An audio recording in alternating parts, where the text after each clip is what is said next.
What if the Traveler is also unavailable? What am I supposed to do? Well, that's your problem.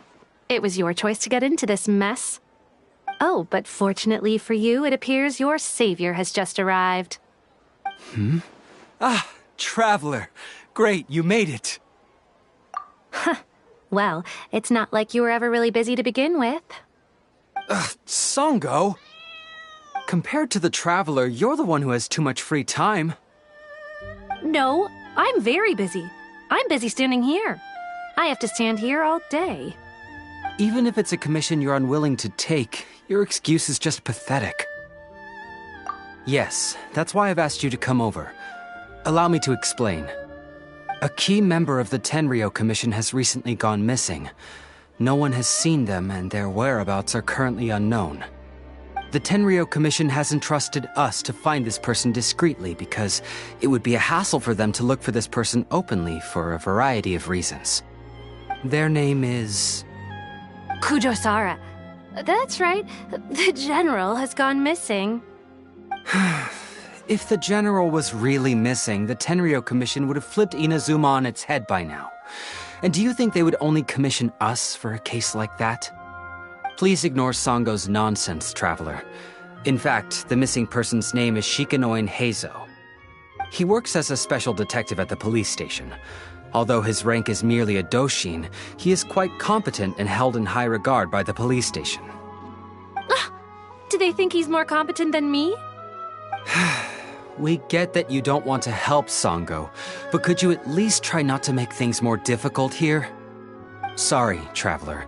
Even though I accepted the commission, as you can see, Sango's less than thrilled to be involved in this case. Nope, not even close.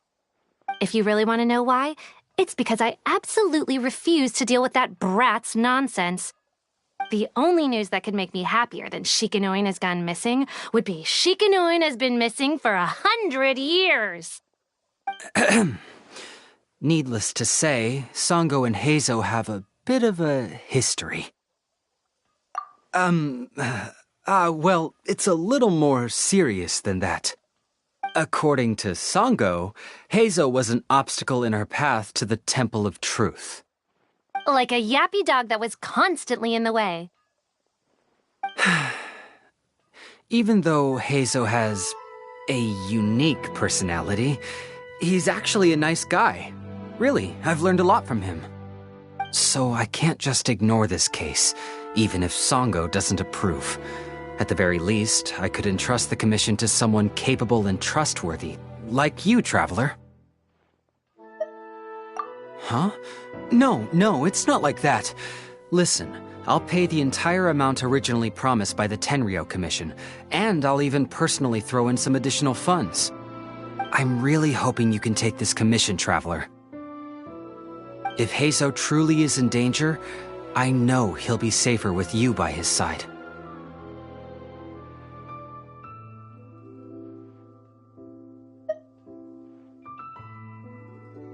Great! We've learned that Heizou had expressed interest in Watatsumi Island before he disappeared. During the war, he apparently carried out some mission on Watatsumi Island, and once the war ended, he made frequent visits to the island. I heard you have a good standing with Sangonomiya. I think it might be a good idea to use that as a starting point for your investigation. Well, that's about all I have to tell you. Oh, please take this commission letter from the police station. If you find Heizou, return there and report back to them.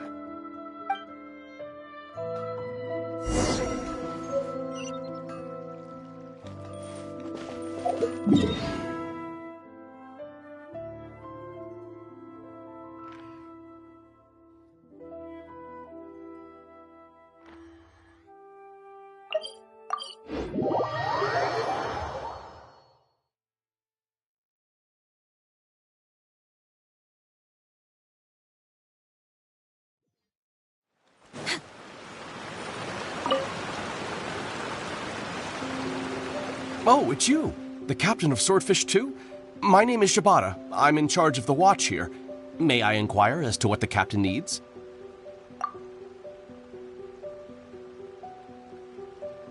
So his name is Shikanoin Heizou, huh? Yes, I'm familiar with the detective. He used to stroll around the area. Her Excellency had assigned me to keep a close eye on him at the time, fearing that he would do something unpleasant, but I eventually realized that he acted more like he was on a trip or something. Come to think of it, I believe he was recently spotted in the area east of the Sanganamiya Shrine. Please feel free to go there and take a look for yourself.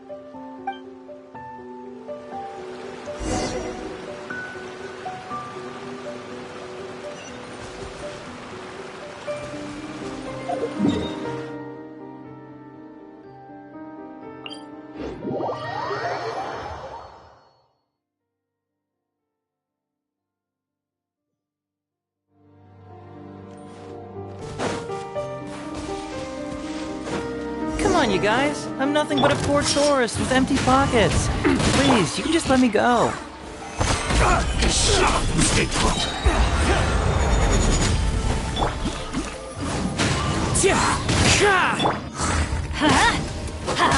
Finally, the ferry. Finally, I gather to the ferry.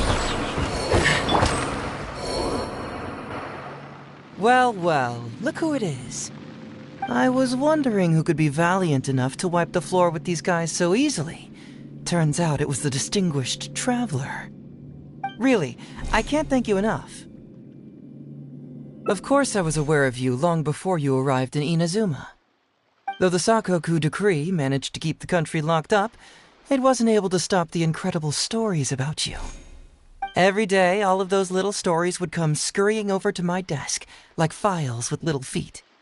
I was actually thinking about going to meet you once I wrapped up the business at hand. Who would have guessed that you'd show up first? I got so excited I nearly forgot to introduce myself. The name's Shikanoin Heizou, Special Detective of the Tenryou Commission. It's a pleasure to meet you, traveler. I wish you all the best on your journey through Tibet, by the way. I guess that means I've taken over as the main character in your story today. I've always heard that you take commissions from all kinds of people, helping everyone out with everything you can imagine. So now it's my turn to take your help, huh? Don't mind if I do. That was already obvious to me. It's no coincidence that you've arrived here. Because that would be the stuff of an epic novel. The two protagonists of the story both travel to Watatsumi Island by chance and cross paths as if by fate.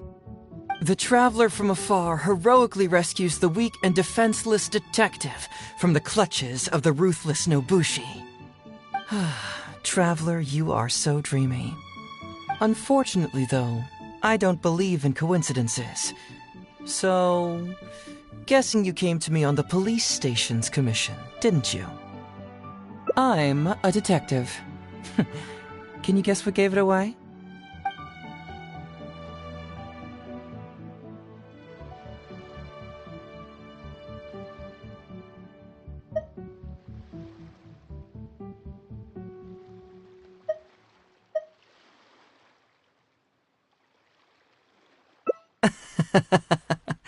Sounds like you already have some ideas about the work of a detective.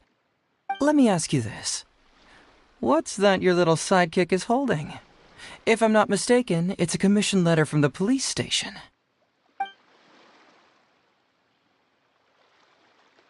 What? Paimon's just here to take a look. And hey, who are you calling a little sidekick? Paimon was worried he might be in danger, so Paimon came to help. Why are you two staring at Paimon? Is Paimon not supposed to be here? Yeah, I'm also just taking a look. He can look, but you can't. Oh, come on. Don't be like that. After all, this is the first time I've seen a voice. I must admit, I'm most intrigued. Huh? Voice? What are you talking about? A vision is an external magical focus, right? Well, similarly, a voice is an external voice box. I've heard that the traveler isn't very talkative, but given how chatty you are, you must be his voice, right? That sounds awful! Paimon's not somebody's voice! Paimon's emergency food!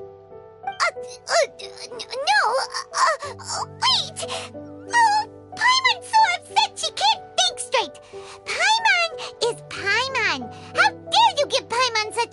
terrible nickname. We came here to rescue you, but you actually opened the cage yourself.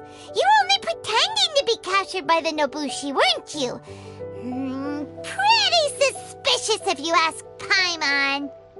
Come out with it, mister. What kind of schemes are you up to? Sheesh. For someone who says they don't want to be a voice, you sure do talk a lot. Well, let me think for a moment. Yes, all this started a long time ago, during the war. Kujo Takayuki, who was head of the Tenryou Commission at the time, had secretly asked me to investigate the military capabilities of Sangonomiya. But I had already grown tired of the guy for a while, so I simply treated the trip as a paid vacation. I had heard that Watatsumi Island is really beautiful. As for the mission, I thought I'd just come up with some random excuses or whatever when I reported back. But guess what? The first night I arrived on Watatsumi Island, I had a dream. The dream contained only one message, an echo resounding from the depths of the earth that kept ringing in my ears, saying,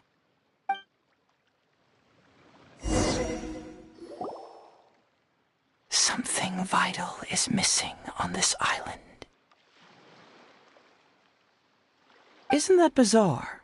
Something vital has gone missing on this island. Has something evaporated into thin air? What could it be? Paimon bets it must be something delicious. You know, because the soil of Watatsumi Island can't grow crops. There's a shortage of food here. Oh, food, huh? How about you, traveler? What do you think is missing?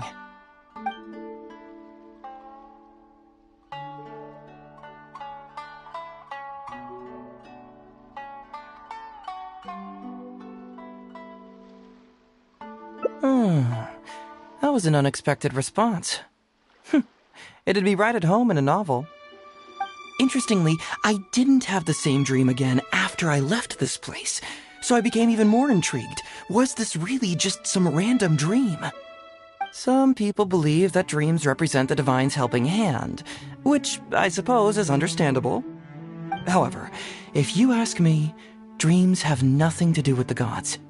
Instead, they are flashes of intuition. It was my intuition telling me that there was something important about this island that, poof, suddenly vanished. So I decided to accept this little commission from my intuition and investigate to see if I could come up with any compelling findings. Unfortunately, the investigation has had little progress up to this point. Who knows? I felt there was something peculiar about them, so I pretended to get captured to see if there were any leads that would surface. And that's when you showed up. Nah, don't worry about it. These guys were just a bunch of small fries. Besides, your arrival is much more important to me. I have a feeling you can help me find the answer to my dream. So how would you like to partner up on this one? We can work together to solve the mystery. Yes, of course, I understand. But let me ask one more question. Did the police station say they are looking for me because of something important? Well, then it's probably nothing major. Most likely they're short on staff or something petty like that, and they happen to remember their model employee. So since we're already here, why don't we just solve this puzzle together? Once everything is settled, I'll gladly accompany you back to the police station, or anywhere else you'd like to go. What do you think?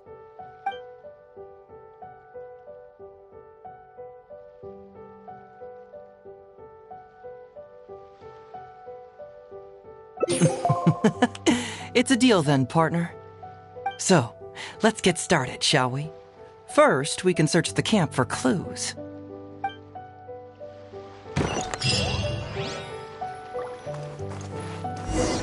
Hey, isn't this Crystal Mirror?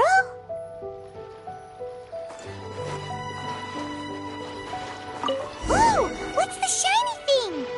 Oh, it's a Sango Pearl!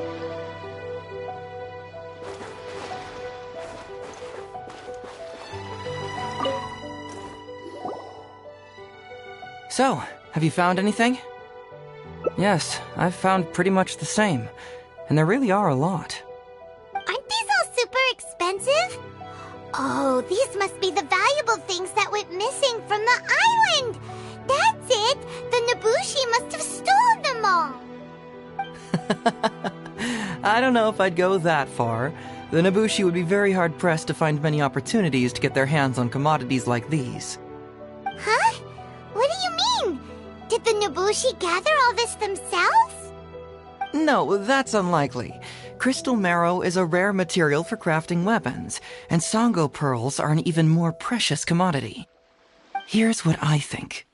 Due to Watatsumi's poor soil, the island's economy is quite fragile and heavily reliant on the trade of these special resources. So, it's absolutely vital that they keep them under lock and key and well out of the Nobushi's reach. Which means they got lucky with a huge batch like this. My guess is they ambushed a caravan. If we go ask around the Sangonomiya Shrine, we can find out if there have been any recent instances of caravans being plundered. Perfect. I knew you'd be a huge help. Well, duh! The Traveler is Paimon's companion after all.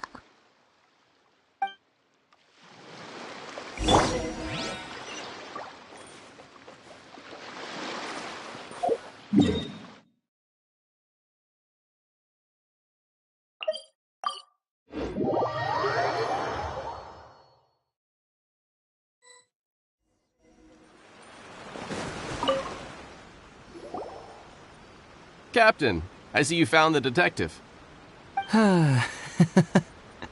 Watatsumi Island sure is a beautiful place. I don't think I could ever leave. You can stay as long as you like, granted you don't cause any trouble, that is. Her Excellency has stated that all friendly visitors are welcome. Incidents of stolen goods? Not that I'm aware of. Her Excellency has recently launched several measures to boost the economy, including the development of trade routes and establishing our own caravans. Troops have also been deployed to protect them, so it is only reasonable to assume that the current trade routes are already very safe. Any looting or theft would be practically unthinkable. That's strange. Then where did the Nobushi get those goods from? Huh? You mean you found goods of unknown origin? Yep, and it's all Sango pearls and crystal marrow, so we know it's local. Could there have really been a theft that hasn't been reported? That shouldn't be the case. Well, perhaps you could go ask Todoroki. He's responsible for the caravans and is usually in the village at night preparing the goods. If something has happened, he should know about it. Great. Thank you for all the info. Let's go. Hey, Traveler! It's been a while. I've missed you. Why didn't you inform me that you'd be coming over today? General Goro. You're dismissed, Shibata. You may go about your other duties while I catch up with the Traveler. Yes, General Goro. I overheard you discussing a case of stolen goods. Is that right? That's right! We found a lot of Watatsumi's valuable products in a Nobushi camp!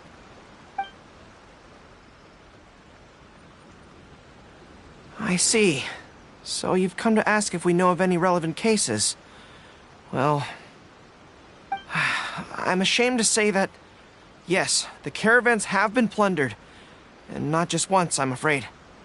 We had already dispatched additional forces to protect the caravans, yet the crooks still managed to get away with the goods. And you're concerned that if this kind of news were to get out, it would undermine the confidence of other caravans. So you didn't make it public, and instead kept the news to only a select few. That's correct.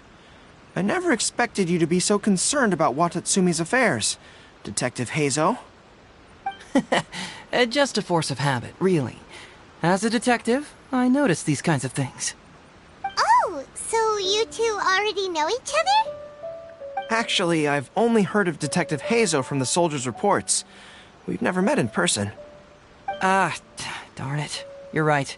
Now that you mention it, I've been on Watatsumi Island all this time and still haven't properly introduced myself. Man alive, please forgive me. It's a pleasure to meet you, General Goro. I'm Shikanoin Heizou of the Tenryo Commission. Yes, it's a pleasure to meet you too. I'd like to express my gratitude to you for stepping in and helping recover those goods. Ah, don't mention it. You never know what you'll find when you're out for a stroll. But if the source of the problem is not addressed, I'm afraid this sort of situation will continue cropping up for you. Yes, of course. Not only have we reassured the affected caravans, but we also dispatched personnel to investigate the culprits. The reports indicated that the stolen goods were being delivered to a merchant of the International Trade Association named Godot. It all seems pretty unusual. We suspect that there are bigger players behind Godot, and that their target is none other than Watatsumi Island's valuable resources. But unfortunately, it would be difficult for us to investigate further, given that Rito, the island where the International Trade Association is located, is not part of your territory, yes. They have cleverly picked their base of operations. I can see you catch on quickly, Detective Heizou. It's my guess that you're telling us this because you're going to ask us to assist you in finding who's behind all this, right? You're always thinking one step ahead. Yes, those were exactly my intentions. And of course, we will prepare a generous reward for you. The recent end of the war, trade and commerce have now become an important component of Watatsumi Island's development. Ensuring safety of the trade routes is critical, and we can't afford any further incidents. So, will you please help Watatsumi Island, Detective Heizou? I'm willing to assist, but it all depends on what he wishes.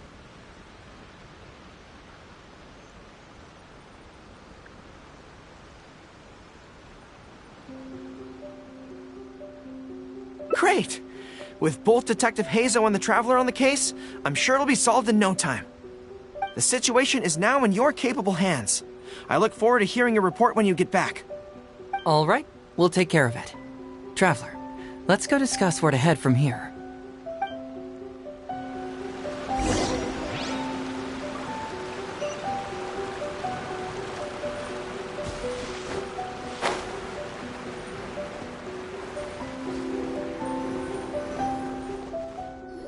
Hey, why are we talking way over here? Oh, you're not trying to get away from Goro so he can't overhear us, are you? Very perceptive. Seems even Paimon has her moments. Let me ask you, do you believe in intuition? Huh? Intuition? Where are you going with this? My intuition tells me that General Goro is lying. What? How could you say that? Although he did seem a little on the serious side today, but Goro's a good guy. Good people can be deceptive, too. After all, everyone has their secrets. Well, in my opinion, the timing of his appearance was a little too coincidental. Sangonomiya's soldiers have been keeping an eye on me for the entire time I've been on Watatsumi Island, yet I had never seen General Goro even once. But today he came out and met with us, and even commissioned us to investigate a case. Maybe that's because the Traveler is here today, and Goro thinks he's more capable. Really? Huh. Then that makes things even more peculiar. If there are powerful players behind this case, and he needs to draw upon external support, then he should have taken action sooner rather than wait until today. A more plausible explanation is that the items we discovered are linked with some unspeakable secret, and he had to intervene to prevent us from digging any deeper. Then he put up a smokescreen to mislead us. I surmise that investigating the merchant Godot on Rito will yield no results. Whoa, are you serious? But this is all just a hunch you have, right? Actually, there is another key factor behind my reasoning, though you may not believe me. I sense something special about Goro. Something special? Yes. Whatever is missing on this island, I sense it in him. Whoa! Hold it right there! Are you saying Goro's a thief? As in he took something valuable? It's not that simple. I can't fully explain it. It's just my intuition. Sure, I trust your judgment, but perhaps you're overlooking someone else, the true leader here.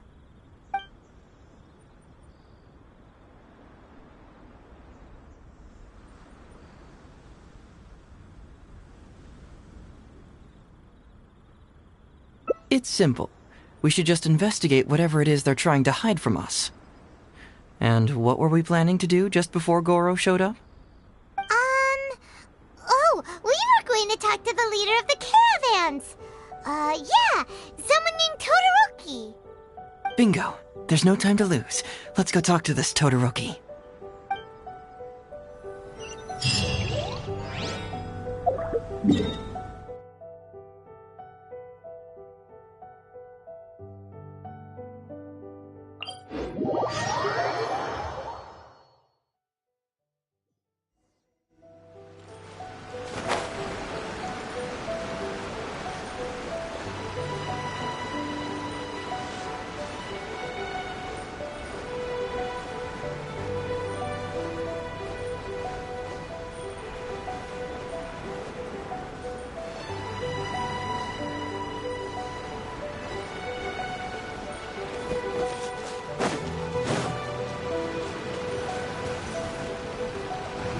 Todoroki, the shipment has arrived and is ready for inspection. Good, let's go. Hey, it's Todoroki! Shh, keep quiet. Let's follow him and see where he leads us.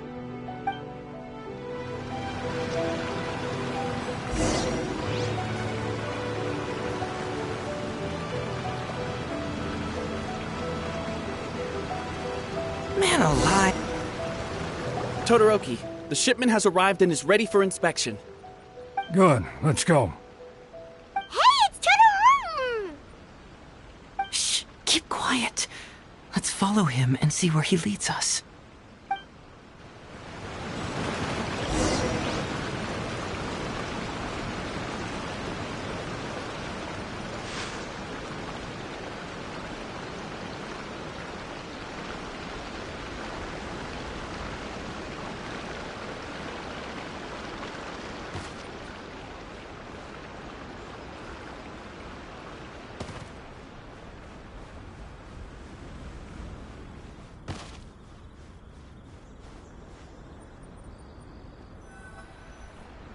Your intel was spot on. When we arrived, the Nobushi were all still asleep. We captured them all, and the goods were retrieved and brought back here. I'll take a look. Everything seems in order. Good work. It's nothing. Thanks to the efforts of your caravan, the price of grain in the village has decreased. That's right. And who would have thought that the injuries we sustained during the war would have such a lingering effect on our bodies? But thankfully, you also brought back some life-saving medicine. Things are improving thanks to the help from those up top. Oh, by the way, what is the state of the village's inventory? Make sure that it's confirmed tonight. I have to leave tomorrow morning after I go to the Sangonomiya Shrine and get instructions from General Goro. Don't worry, we've already prepared the list. Just follow us. The soldiers from Sangonomiya seized the Nobushi stolen goods? But didn't Goro say all the stolen goods were heading to the International Trade Association? And Todoroki said he'll get instructions from Goro tomorrow. Interesting. It appears these seized goods were never stolen. There's something else behind all this. Now's our chance to look around and see if we can find any leads. Whoa! Chingshin? Paimon was expecting to find Sango pearls. This box is packed so tight, it looks like it could burst. Let's see what's inside. Huh? What are all these plants and flowers? Oh, there's a small note here.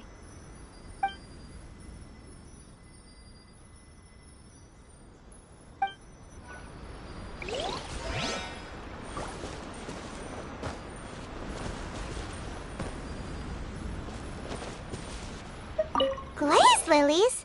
What are these doing here? Shouldn't it be crystal marrow or something?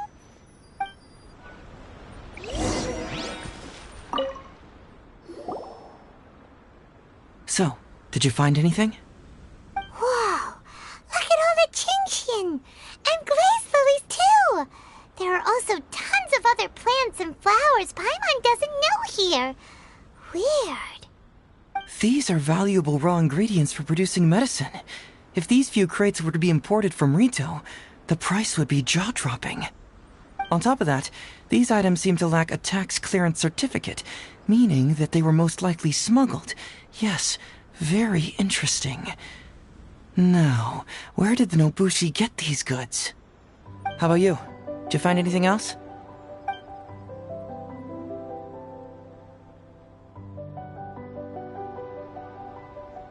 Foreign Trade Association? I've never heard of such an organization in Rito. And if it's regarding foreign trade, then smuggling is an even more likely possibility. All right. In which case, I have a rough hypothesis. First, we... Huh? Who goes there? Oh no! We've been spotted! Huh? Wait, Captain? Is that you? Oh, so it's you, Captain. You had me worried there. We almost mistook you for bandits. Captain, do you remember us? During the war, I was in the field hospital with Masashi. Teppei brought you to see us and helped find medicine for us. Hey, come on now. The captain wouldn't forget. I gotta tell you, Captain, we all miss you. We haven't seen you ever since the end of the war. When we heard that you were coming here, we just assumed you were only going to see General Goro and Her Excellency. The guys are all really hoping to see you. We're fine. You don't have to worry about us, Captain. No, you're not fine. Captain, you may not be aware, but Masashi previously fainted on the front lines. The doctor thought that it might be a neurological condition caused by overstimulated emotions. It's pretty serious. According to the doctor, if it hadn't been for the medication he's been taking, he would have developed dementia. And that was assuming the best-case scenario. You're one to talk. Don't forget why I fainted in the first place. It's because I heard that you got yourself killed by an arrow. I couldn't handle all the emotion. Later, I found out that he'd been shot in the buttocks, and it was only a mild injury. I had an emotional breakdown for nothing. What do you mean for nothing? I got shot not by one, but 2 arrows in a row. The first arrow was to the left cheek, and the second arrow was also to the left. And because the arrows were poisonous, the wound still hasn't completely healed yet. I have to apply ointment every day, and I'm constantly worried it might reopen while I sleep. Look on the bright side. At least we're still alive. Yeah, I suppose you're right. But enough about us. What brings you here, Captain? These goods are all seized from the hands of Nobushi and treasure hoarders. Todoroki was the one who provided us with the intel. He mentioned there were bandits here and there, so we went and took care of them while also confiscating the goods. By the way, Captain, you still haven't met Todoroki, have you? He's the one we're working for now. Her Excellency recently announced plans to stimulate the economy and created the caravans, with Todoroki at the helm. Yeah, he's proven to be quite capable. Even though he was just a farmer before, he's now successfully running the caravans. And his 2 sons are also our brothers in arms. Both received a special medal of honor from General Goro, which is quite remarkable, don't you think? So, as injured veterans, we've been reassigned to Todoroki. He's the one who gives us orders and pays our salaries now. What do they call that again? It's called changing careers, dummy. Ah, right. Changing careers. Anyway, I think the whole caravan thing is wonderful. Our region wasn't very prosperous to begin with, and the land can't grow any crops. We have to pay a hefty price just to get basic food from outside. I can't even imagine trying to maintain and feed an army like we did during the war. I see. I think I understand the general situation now. May I ask where the apprehended criminals are? And you are? Ah, I see. The captain's friend. It should be okay to tell you then. We apprehended all the culprits and escorted them to a temporary location not far from here. Unfortunately, Masashi and I have other duties tonight and won't be able to take you there. Why don't you wait for a moment and I'll find someone else to show you the way. I'm pretty sure I've already got a grasp on what's going on. All I need now is to confirm it with the apprehended bandits. Let's go. Are you still a little confused? Let me help connect the dots. This whole thing was actually quite similar to a case I once worked on previously. It was a case involving the trade of prohibited items, and they employed an old trick to execute the deal. The culprit would first go strolling down the street until they knocked over a pedestrian on purpose. Sir, please forgive us, sir. We are nothing more than petty thieves. Sir, what do I look like? A commissioner? Does my friend here look like a commissioner to you? Officer! First, I'm gonna need to ask you a few questions. Sure. Go ahead, ask anything. The soldiers discovered many valuable goods in your camp. The goods don't appear to be from around here, so the question is, where did they come from? Oh, the goods? Right, we picked them up at the beach. You picked them up? Well, no, we, actually stole them. Be honest now. Tell me the whole story. Yes, sir. I mean, officer.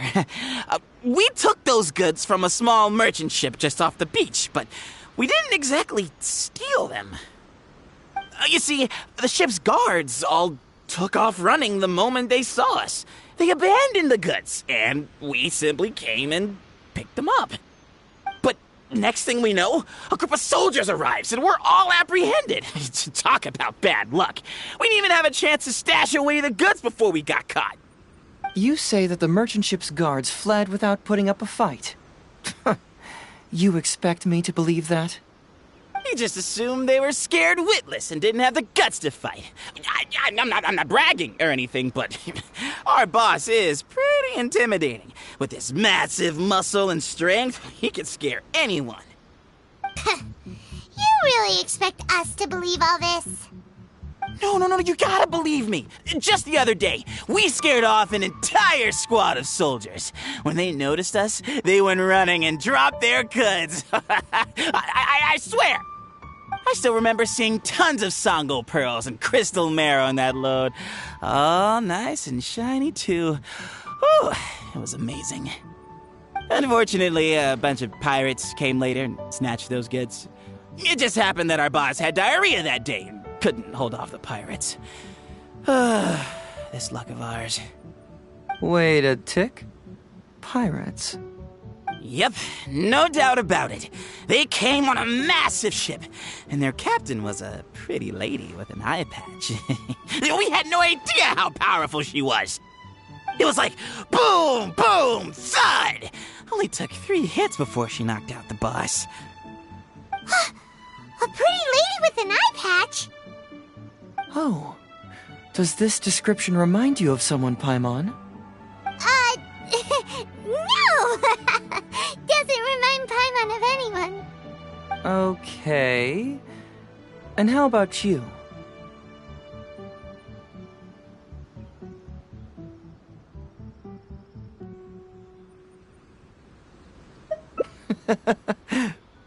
Really? Okay, I'll take that as a no, then.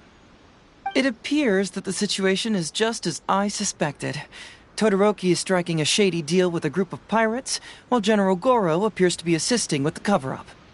What? How could that be? Todoroki said that he'd be going to Sangonomiya early tomorrow morning to get Goro's instructions before the caravan leaves. Now is the time to address any doubts you may have. Tomorrow morning will be our moment to confront them. Hopefully, my final question will be answered then as well. The question of what important thing this island is missing.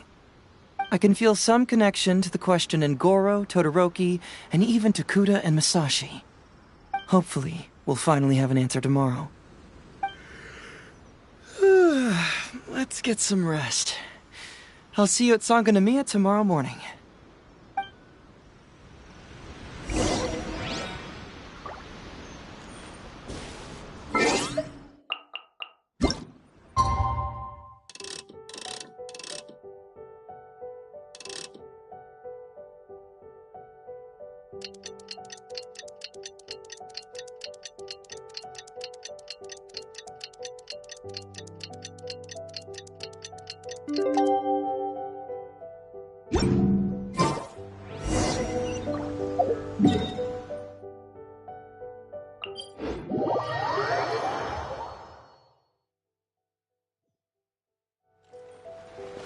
We're way behind schedule.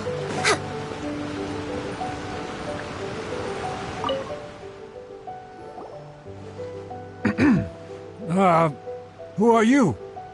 Hello, Todoroki. I'm Shikanoin Heizou, Special Detective of the Tenryou Commission. I believe you've been manipulating large-scale illegal trades for some time now. Mind if we talk about that for a bit? You can't just go around spewing such nonsense, young man. And what if I'm not talking nonsense? Ridiculous. I don't have time to listen to this. Get out of here, you little brat. I know I'm on the younger side compared to you, Todoroki, so I'm sure you must have heard the old saying. Off the scale, some goods only weigh a couple pounds, but on the scale, they weigh more than 1,000. So the question is, do you want to put your goods on the scale or not? What are you trying to say? Well, nothing. All I want to hear is you personally confirming what we already know to be the truth. Masashi! Tokuda! Arrest these people! Huh? Todoroki, what's wrong? Who dares to cause trouble at Sangonomiya Shrine? Huh? Wait, it's... Captain? What are you doing? These crooks are trying to pry into the secrets of Watatsumi. We mustn't let them go. But, no. There must be some kind of misunderstanding. Todoroki, this is the captain of Swordfish 2, one of our own. It doesn't matter who they are. Remember what General Goro told you? A long-term goal of Watatsumi is to revive its trade and commerce. And since you have been assigned to work with me, it's my orders that count around here. I don't care if they were your captain. Would you dare disobey orders?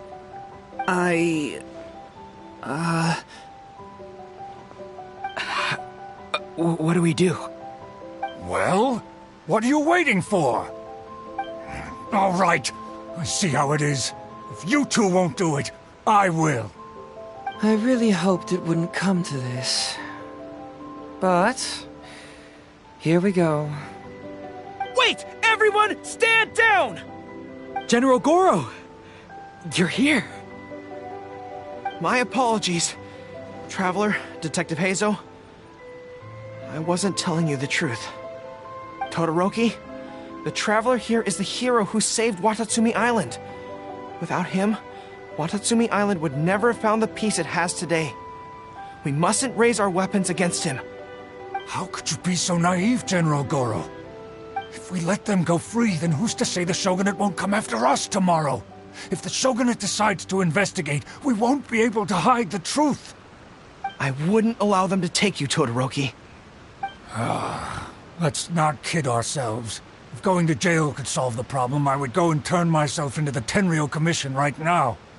The question is, what are we going to do with the goods? Will you be able to keep them? Not to mention the chance of astronomical fines. Can you afford that? Goro, we both know that Watatsumi Island is a barren land. Plant 100 radishes here and maybe only 3 would grow. And those 3 combined would still be smaller than just 1 carrot imported from elsewhere. You can't grow food or medicinal herbs here, and if we buy them from Rito, we pay exorbitant taxes. My eldest son died fighting on the battlefield. But do you know how my second son died? He died because there was no medicine to treat him. You awarded both of them medals of honor, but did that save their lives? Can medals heal Tokuda and Masashi's wounds? No. It was the medicine that I got that saved their lives. If we detain them today, the Shogunate will never know what we've done. Besides, they're only a few months away now. We will set them free once the new bill is passed in just a few months, and everything will be okay. none of what happened here will be mentioned again, and life on Watatsumi Island will continue to improve. I understand, Todoroki, but they won't... I can trust the Traveler won't, but the detective here is a Tenryou commission officer. Forget it. You're the general. I'm just a radish farmer.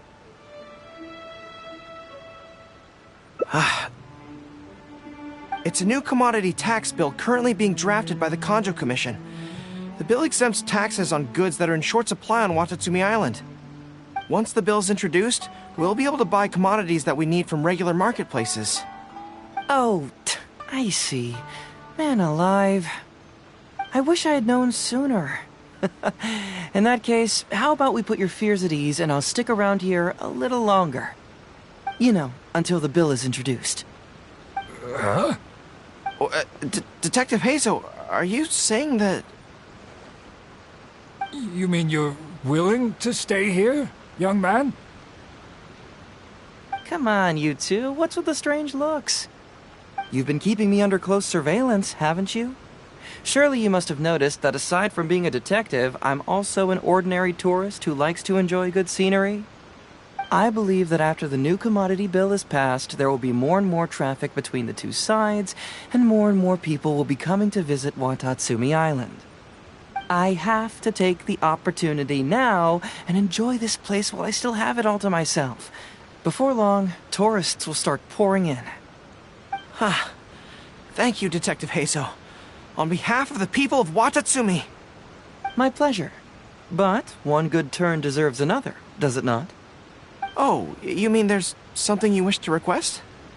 I suppose you could say I'm from the Shogunate, but the traveler next to me isn't. As far as I know, he's planning to visit other nations soon, and it is unclear if he will return to Narukami Island or not. Therefore, there's no need to limit his freedom, right? I'm sure no one else will hear of what happened today. Am I right, traveler?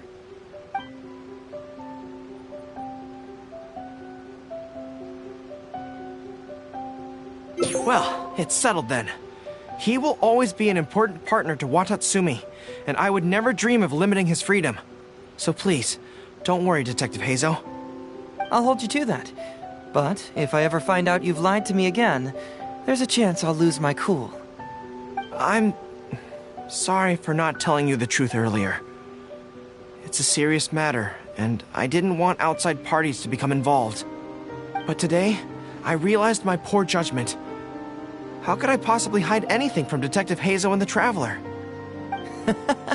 I'm glad you understand now. But, in all honesty, I'm the one who should be thanking you. It's because of you that I was finally able to reach an answer. After all, nothing makes a detective happier than putting a case to rest. Ah, I understand now. You really are an interesting person, Detective Heizou. No, I'm afraid you don't quite get what I mean. I'm sorry? Wait! Paimon gets this one! It's the answer to your question, right? The one about the thing you sensed coming from Goro and the others. Now you figured it out! What? The thing you sensed coming from me? But I always have excellent personal hygiene. No, not like that. Hey, traveler, could I talk to you for a moment? Besides, I haven't had a chance to thank you yet.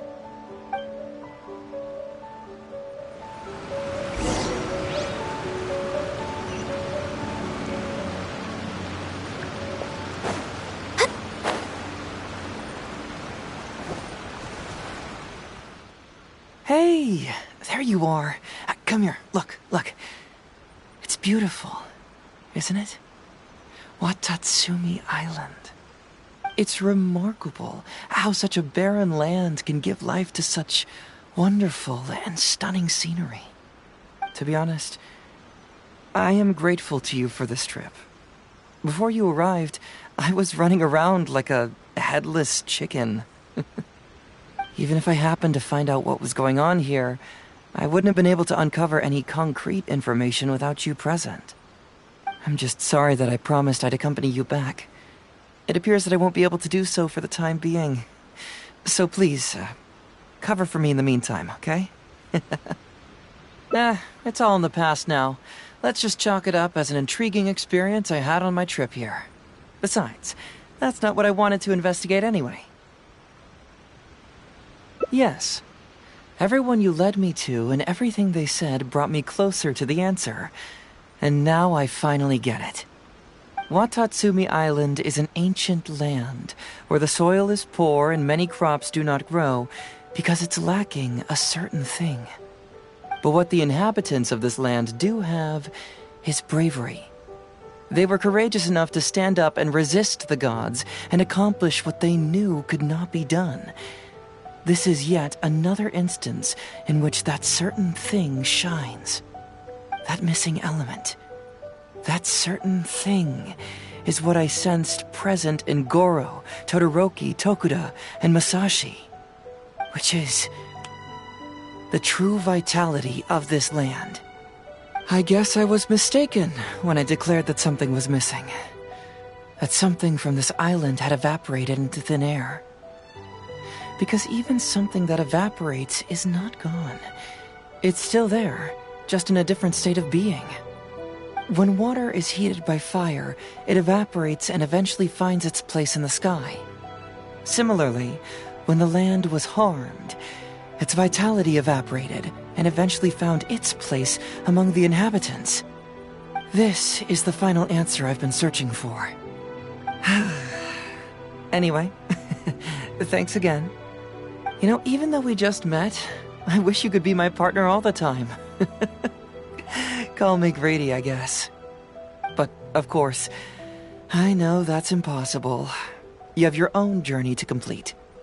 So I'll just keep doing what I can. Hopefully keeping my memories from evaporating safe and sound in my mind. That way, I'll always be able to remember these beautiful things. The beauty of Watatsumi Island, the people who are full of life and vitality. And you too, who were by my side.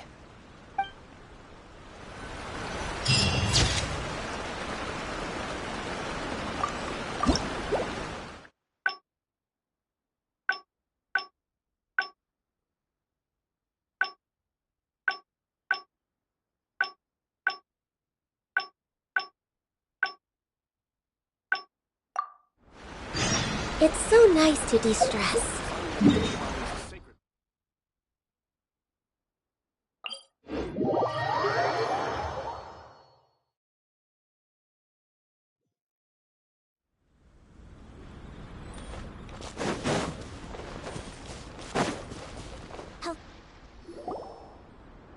Something vital is missing on this island. Isn't that bizarre? Something vital has gone missing on this island. Has something evaporated into thin air? What could it be? Paimon bets it must be something delicious. You know, because the soil of Watatsumi Island can't grow crops. There's a shortage of food here.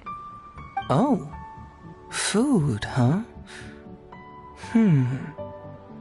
How about you, Traveler? What do you think is missing?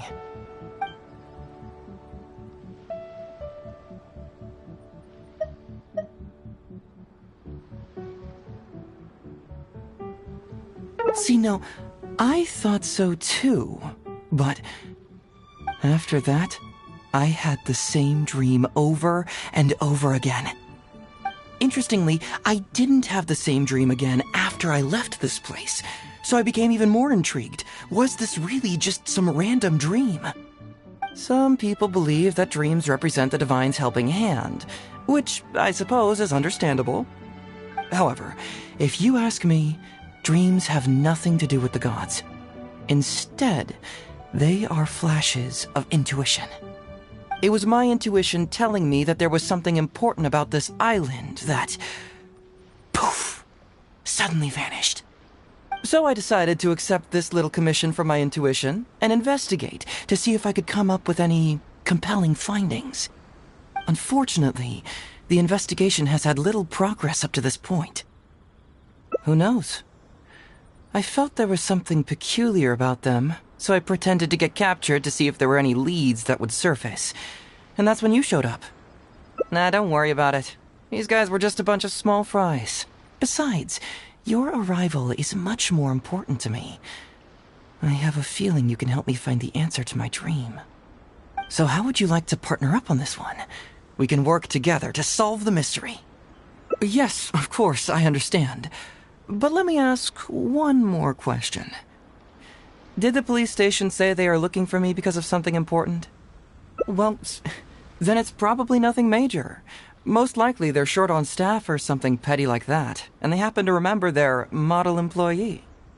So since we're already here, why don't we just solve this puzzle together? Once everything is settled, I'll gladly accompany you back to the police station, or anywhere else you'd like to go. What do you think?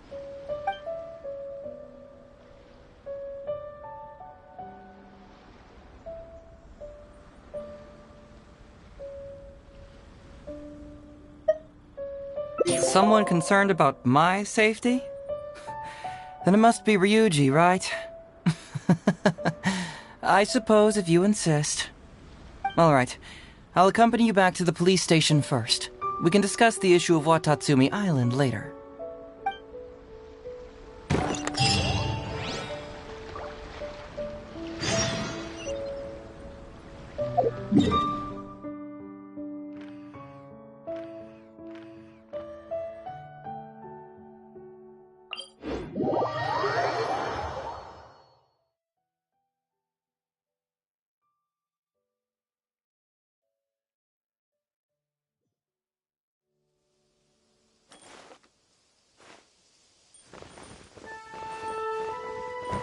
Next on the agenda...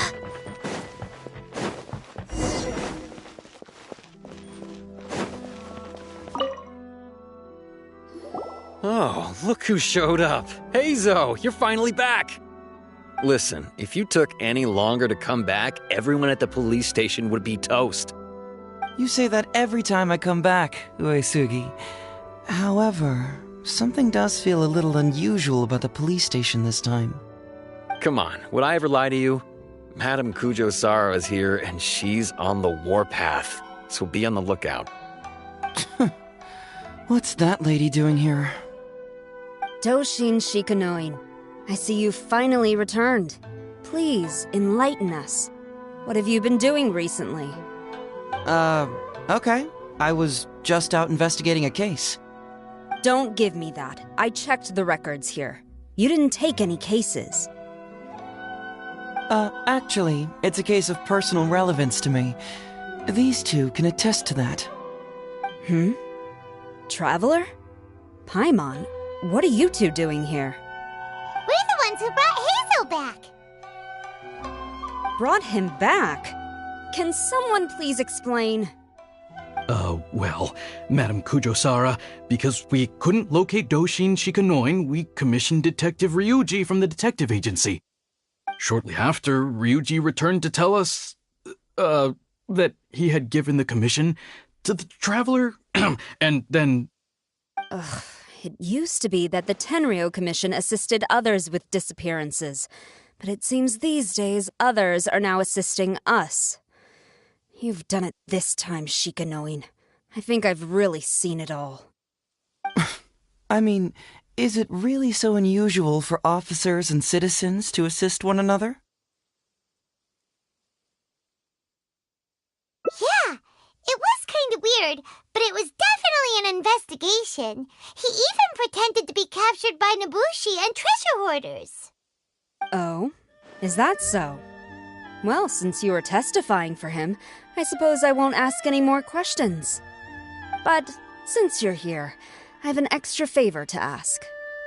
I'd like you to be Shikanoin's temporary supervisor. It'll be your duty to ensure that he handles his case properly, and that he doesn't disappear and neglect his work again. I'll be sure that the police station prepares the appropriate compensation. Oh, yes, Traveler. I'm sure we'd all really appreciate it.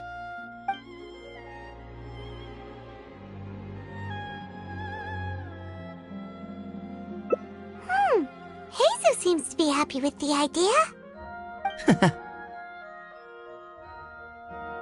You should thank the Traveler this time, Doshin Shikanoin.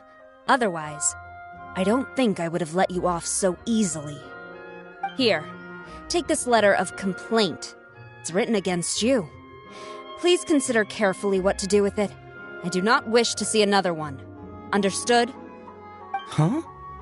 Someone filed a complaint? That can't be right. Why would there be a complaint letter? You must not be doing your job properly, and now you're attracting complaints. No, it really doesn't add up. You two don't get it. Although Madame Kujo-Sara just made some harsh remarks, we all know that Heizou-senpai is a real whiz when it comes to cracking cases. He's the biggest asset in our team. Several leaders have risen through the ranks as a result of his achievements. He's definitely no slacker. Then he must have gotten himself into some kind of trouble. Well, let me see what's the deal here.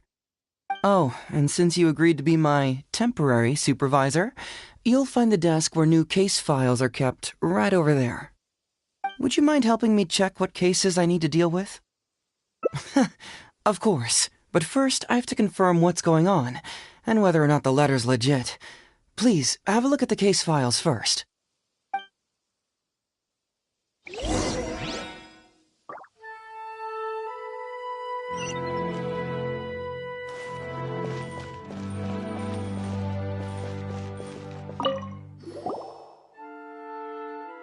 Heizou talks fraud? What's that? Sounds interesting, whatever it is.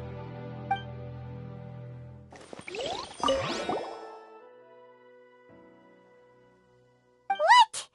Not him again.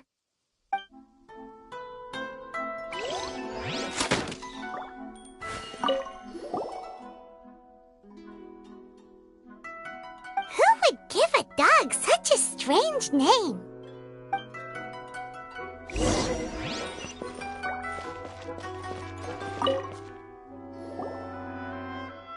So, have you gone through the case files? Is there anything that caught your eye?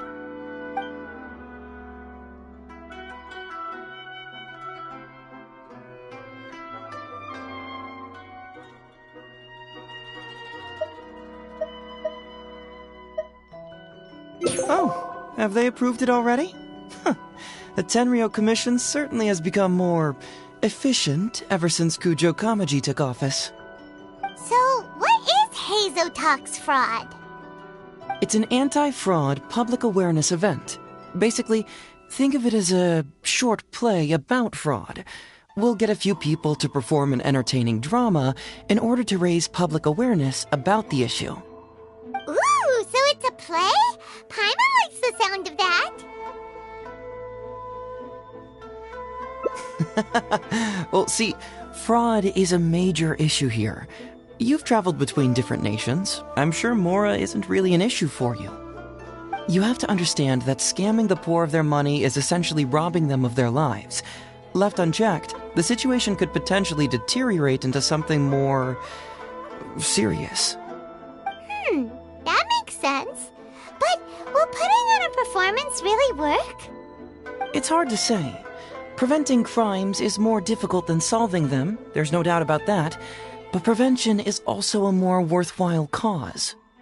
Maybe only a small number of people who attend the event will ever actually encounter a scam artist. And even then, of the handful of attendees who encounter said scam artist, I doubt many of them will be able to see through the scammer's ruse. But if even only one person escapes the clutches of a scam artist because of my event, then I'm willing to put on this play for that person. All right, count us in! Today we are the anti-fraud messengers! Great! First, we need 3 actors, 2 to play the scam artists and 1 to play the victim. I already have a couple candidates in mind for the roles of the scam artists, so come with me to the Grand Narukami Shrine.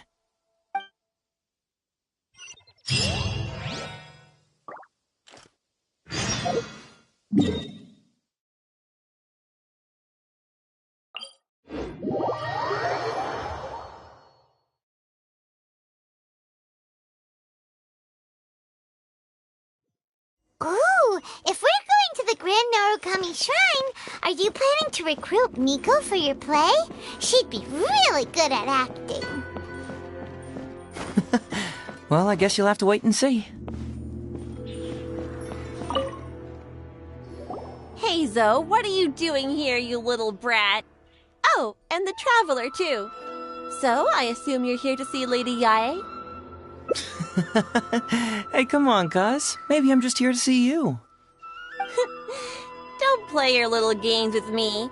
If the Traveler isn't looking for Lady Yae, then you must be here looking for Etsu, right?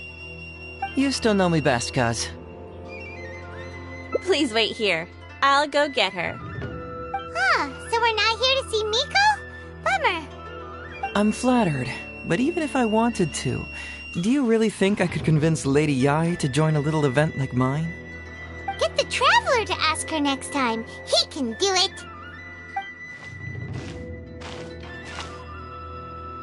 Well, hello, Detective Heizou. It's been so long since you last came to see me. You know, it's cruel to keep a girl waiting. Hey, community service isn't all bad, is it? I'm sure it's better than prison, at least. That's right. I was careless and found myself caught up in a case of fraud. Detective Heizou arrested me, and I was sentenced to prison. For the record, I'm not the one who technically arrested you. Oh, come now, Detective Heizou. Don't pretend like you don't remember the part you played. You have a cold heart, Detective. Colder than an icicle in the middle of winter. How would those Doshin have nabbed me if you hadn't provided evidence of my involvement and whereabouts, They were so bland and functional. Not like you, Detective. When you took me down, you knew exactly what you were doing. So, how did you end up here at the shrine? I'm here doing community service, of course. After all the information Detective Heizou managed to squeeze out of me, he promised to help secure a reduced sentence from the court. But in the end, they hardly reduced my sentence at all. Even after serving a lengthy prison term, I am still required to perform community service. I have to spend the entire day sweeping leaves or wiping floors. Just look at what the work has done to my soft and delicate hands. So, don't believe a word that comes out of his mouth. I helped you get community service because you were credited with assisting the investigation. But if you find it too exhausting, I can always send you back to prison again. Oh, come on, Detective Heizou. Now you're just toying with me. Don't give me that. Listen, I'd like to invite you to the anti-fraud event I mentioned last time. It's tomorrow night, and you'll be a VIP guest. Let's see. Appearing in the event would be equivalent to, 5 days of community service? How does that sound? Only 5 days? That's hardly anything.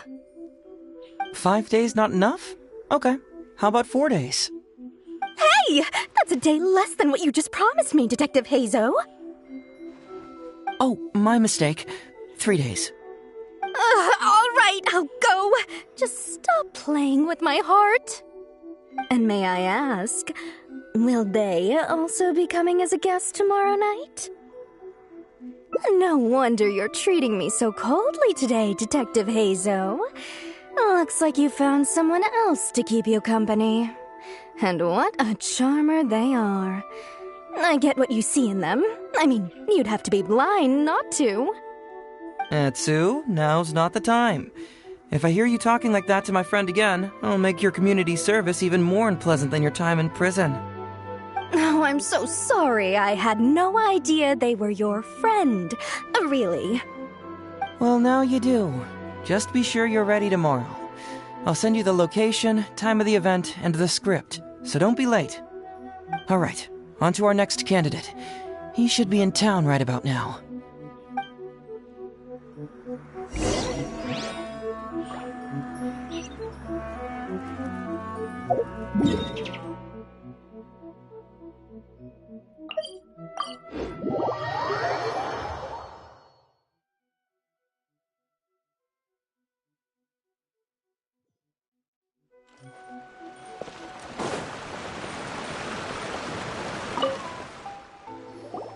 Mr. Iba, how are you doing?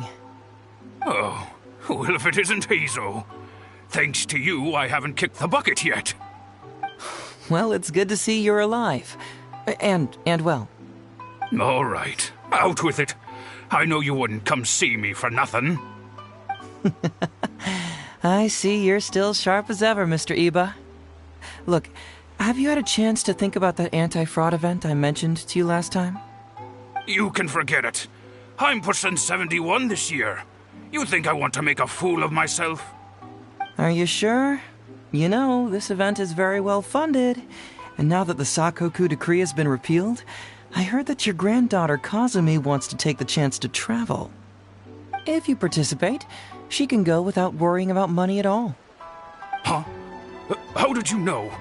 Sure, I paid a hefty fine at the time, but I can still afford her travels. You're Heizou's colleague, aren't you? How haven't you heard about this? Well, it just so happens that Mr. Iba was a well-known figure in Inazuma back in the day. His Iba Trading Guild was even bigger than the current International Trade Association. Don't bring it up again.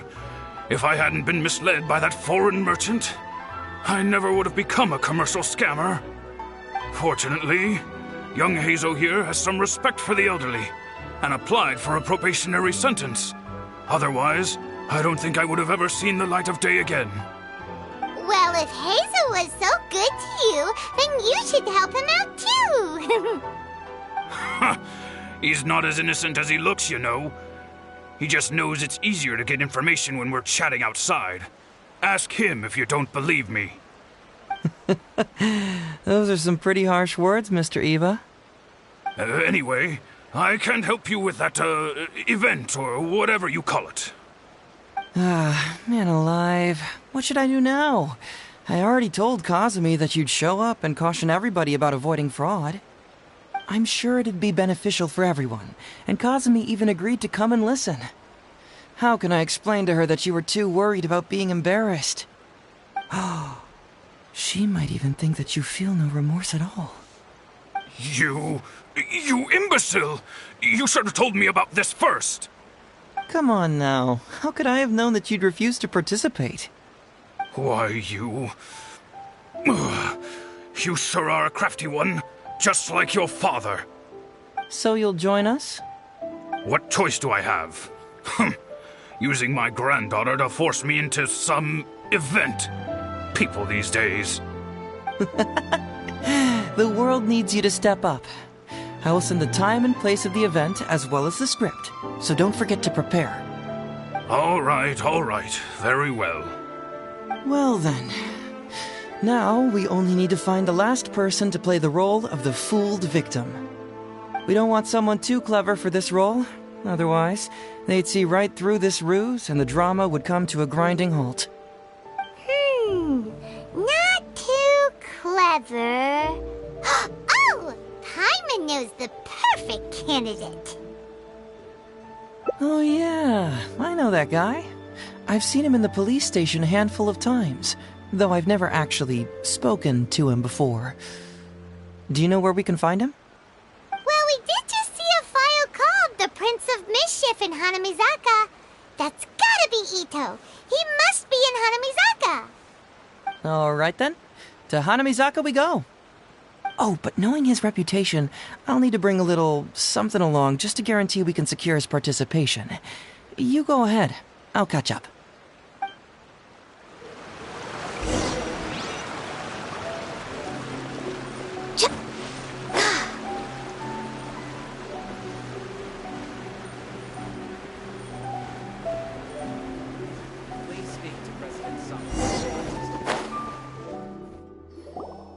How about that, kiddo? My little Prince of Mischief's got some moves, huh?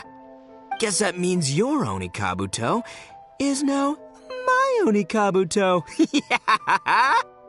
Ito! What are you up to?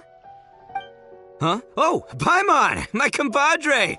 This is a nice surprise. What brings you out this way? What? No, it's not. No, it's nothing like that. They let me look after their Onikabuto just for a little while for safekeeping, and then, once they've gotten stronger, they can come and take him right back. You win some, you lose some. That's right, my little guy. Good attitude. All right, see you around. Okay, yeah, bye. There's just no helping this guy. Oh, an anti-fraud event?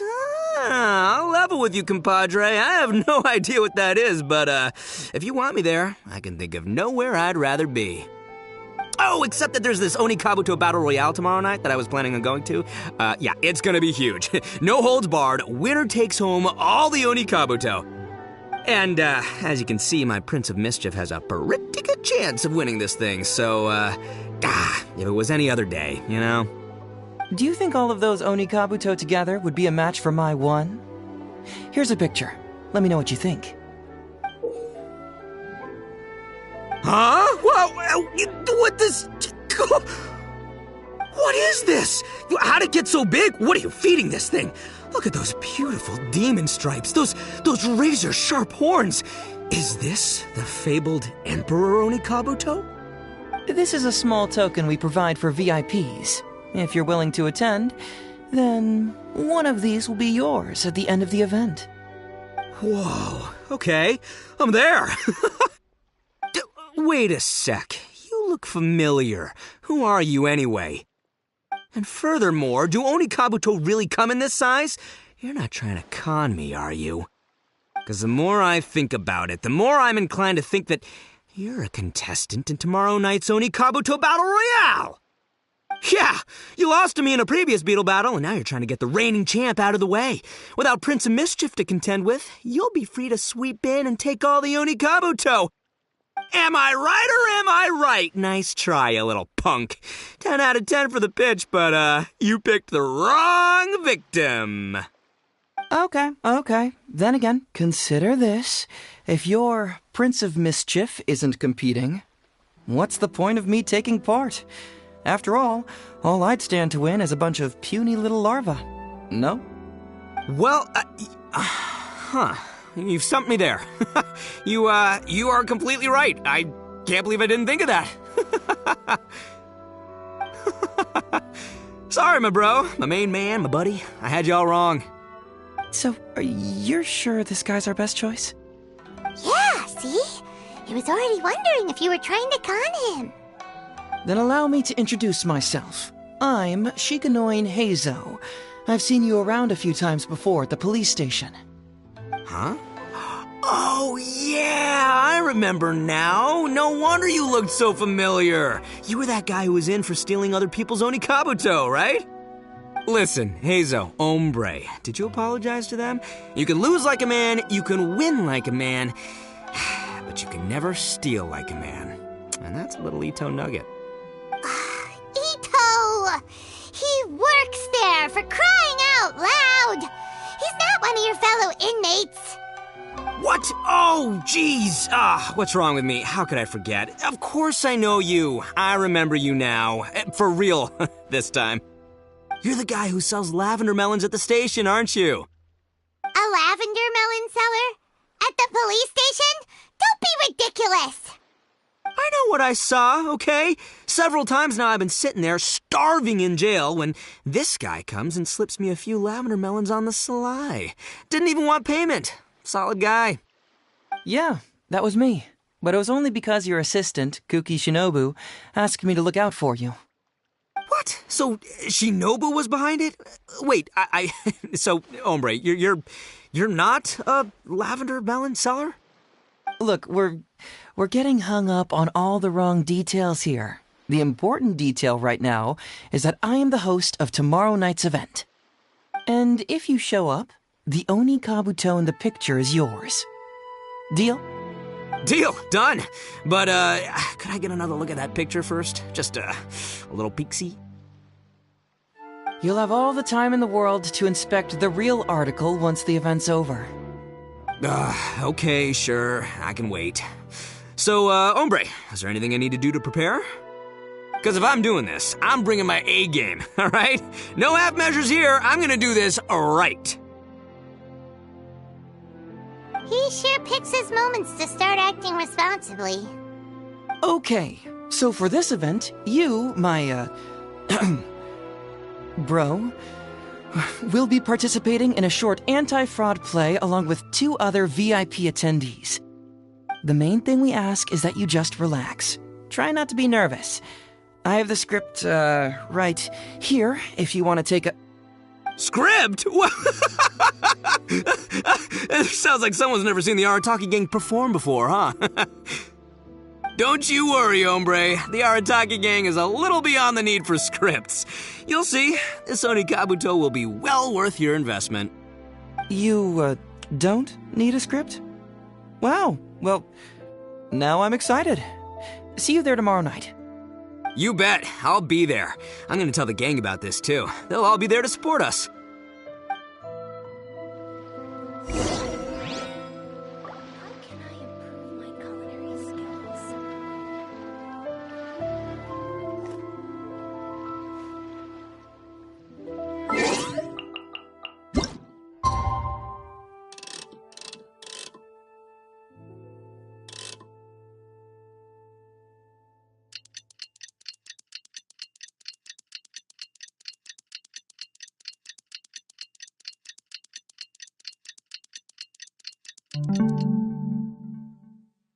Should we be off work this early? There is still a lot left to do.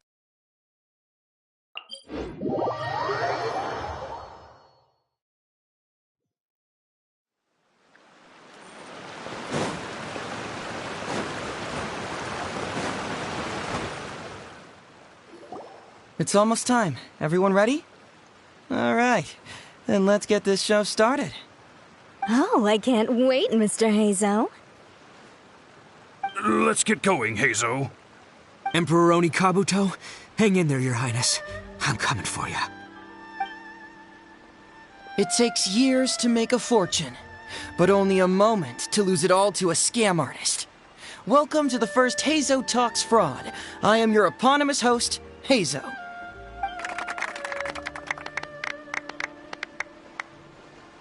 Okay, I'm delighted to have you all here today to explore the topic of fraud. To help everyone avoid becoming the victim of scam artists themselves, we thought we'd invite several VIPs with a lot of experience in this area to perform a little play with an anti-fraud message. Please join me in welcoming to the stage Miss Heizou, Mr. Iba, and the venerable gentleman, Mr. Arataki Ito. Without further ado, let the show begin.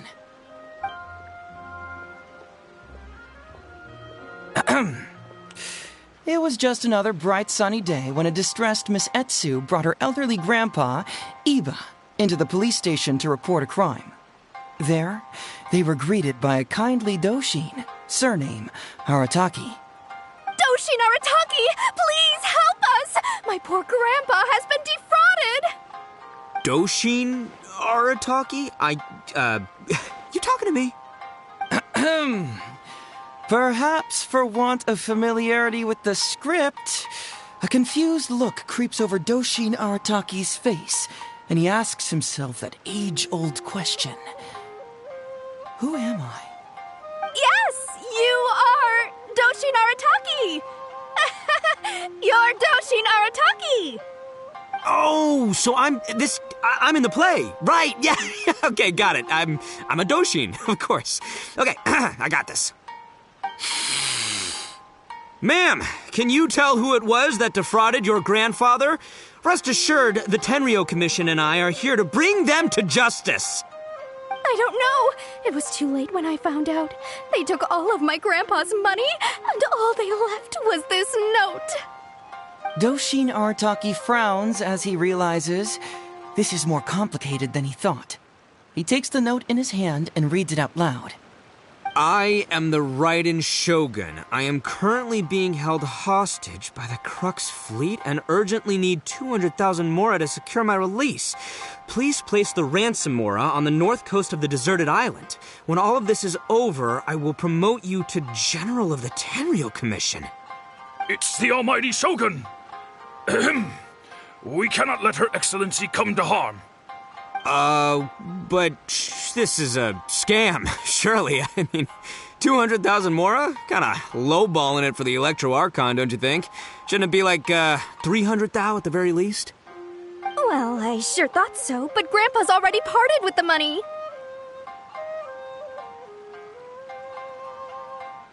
Well, then we gotta get it back. Is there still time? Before I could go out to look for it, Grandpa received another note.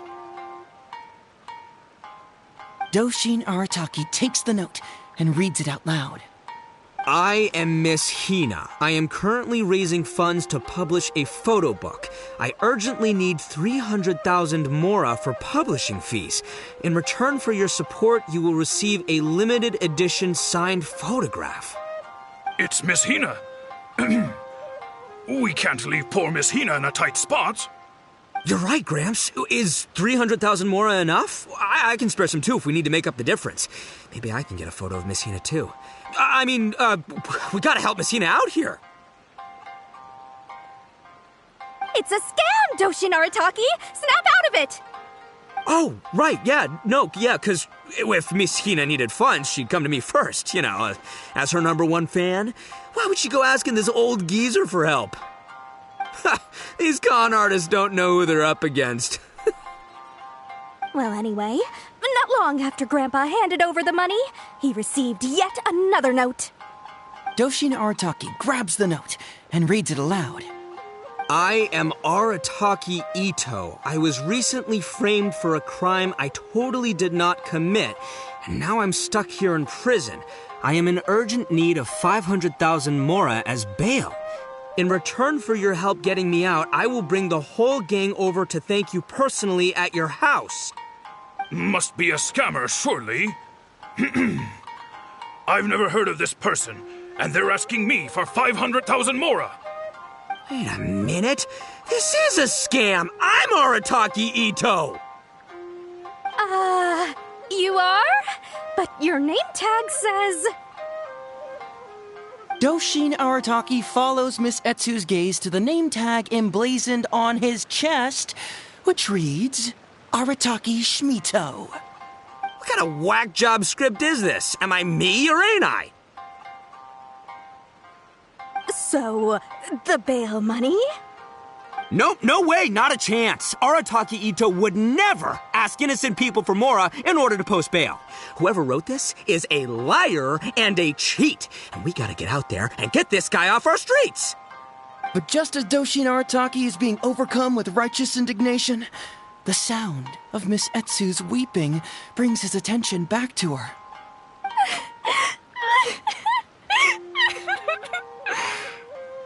Miss Etsu, don't you worry. We're gonna catch the people who did this. Even if you do catch them, how are we ever going to get Grandpa's money back? Oh, whatever are we going to do about all those Onikabuto? Onikabuto? Wait, what was that about the, Onikabuto? Oh, well, Grandpa is a major Onikabuto breeder in our village. His are the biggest and strongest Onikabuto around. People come from far and wide to buy from him. We recently received an order that was too big for our current capacity. We were planning to expand Grandpa's facilities, but then we were swindled out of all of our money. Right after we'd signed the contract, too. If we don't deliver these Onikabuto on time, Grandpa will have to pay huge damages.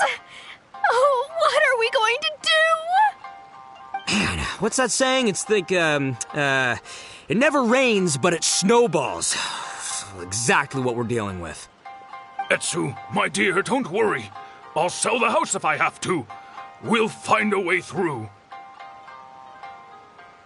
But then where will we stay? Please help us, Doshin Arataki. All we need is the 500,000 mora that was taken from us. Can you help us raise it? Or maybe you could lend it to us? Grandpa's business is going very well. We just need help getting over this hurdle. Doshin Arataki, please. If you lend us the money, I'm sure I can make it up to you by... I won't hear of it. As a public servant, I would never dream of taking advantage of a person in need. I was going to say, by giving you part ownership of the Onikabuto farm. Oh, so that's what you were, yeah. It's not as enticing an offer as I was Wait, on Onikabuto Farm, how many Onikabuto did you say you have? Because if it's more than, say, 10... 10,000. What? 10,000? Well, that's more Onikabuto than I've seen in my whole life. Please help us. As long as we get through this, those 10,000 Onikabuto are yours to keep. 10,000 Onikabuto. Hey, if I looked after them, they'd have little baby Onikabuto. And then the little baby Onikabuto would grow up and have little baby Onikabuto of their own. Doshin Arataki is struck by a sudden wave of pure elation. His face breaks into a big, beaming smile. But what does he do next? Miss Heizou, don't you worry. I'm gonna help you out. But 10,000 is too many. I can only accept 1,000. Wait, no, what am I saying? 500 Onikabuto. As a Doshin of the Tenryou Commission, it is my duty to serve. How could I abuse my position to take advantage of you? That's great news, Master Arataki. What a wonderful person you are. So strong and handsome and committed to doing the right thing. It's rare to find these days. Yep, that's me. All right, there's just one final question that needs answering. What question is that? The question is, where's my Mora? Huh. Yo, Heizou, my hombre, question for you. What's my character's salary in the script? Oh, also, any inheritance or other lump sums I should know about? Basically, can I afford this 500,000 Mora? I mean, Shmito, I can afford it. Can Shmito? Ahem. Faced with a damsel in distress, Doshin Arataki fights to remain level-headed and asks that other age-old question. Where's my Mora? Suddenly, he feels a strange compulsion to slide his hand into his pocket where, it turns out, a bank check has been quietly nestled all along. He draws the check out and inspects it. Today is payday, and this is his salary. The amount? 500,000 Mora. Whoa, check it out! A check for 500,000 Mora! Where'd you come from, buddy? Miss Heizou, get this. Turns out I just got paid 500,000 Mora today. Well, here's your Mora. Thank you so much. Master Arataki, what's wrong? Doshin Arataki stretches out his hand. But wait!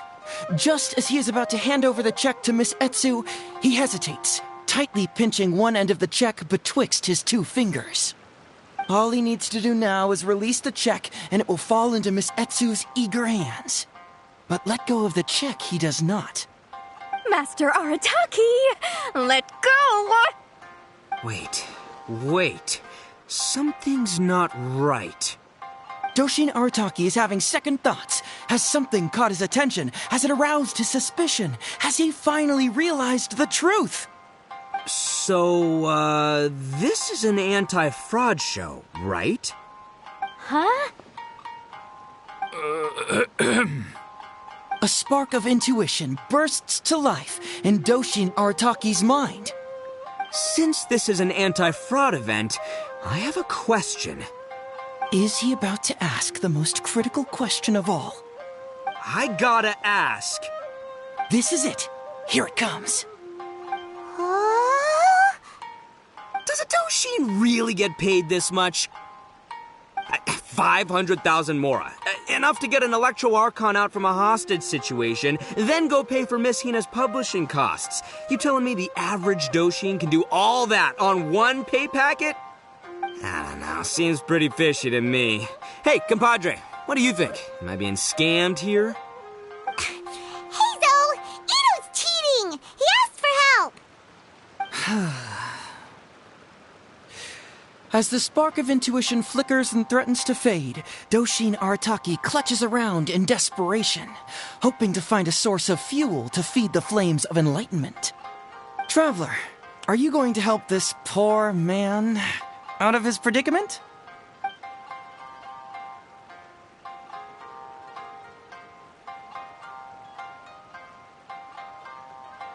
Aha! Heizou and Iba. So that's what's going on here. You two are the scam artists. You put on this damsel in distress and elderly grandpa act to win my sympathy, then used a few cheap tricks to get my attention. Then you dangled the bait in front of me, waiting for me to bite. Darn it. I knew it. Who in their right mind would give away Oni Kabuto for free, let alone 10,000 of them? It's too good to be true, and that's how I know you're the scam artists. You got a lot of nerve trying to scam a Doshin. You're coming with me, and you'll give a full confession if you know what's good for you. Finally, with the help of his intuition and a little guidance from beyond the void, Doshin Arataki successfully avoided being defrauded. Not only that, but he asked a critical question. Who in their right mind would give away Oni Kabuto for free? I ask you all, is there such a thing as free Oni Kabuto? Free Mora? Or does nothing in life come for free? All right, remember, it takes years to make a fortune, but only a moment to lose it all to a scam artist. Thank you once again for watching Heizou Talks Fraud. Stay alert, everybody, and see you again next time.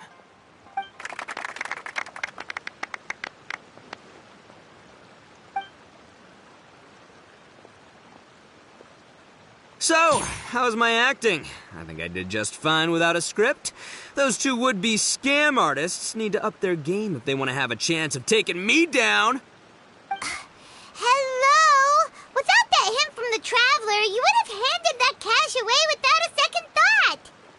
Right, yeah. I should thank him for the timely hint.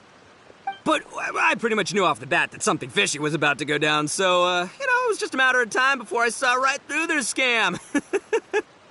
Seriously, oldest trick in the book. Who's gonna fall for that?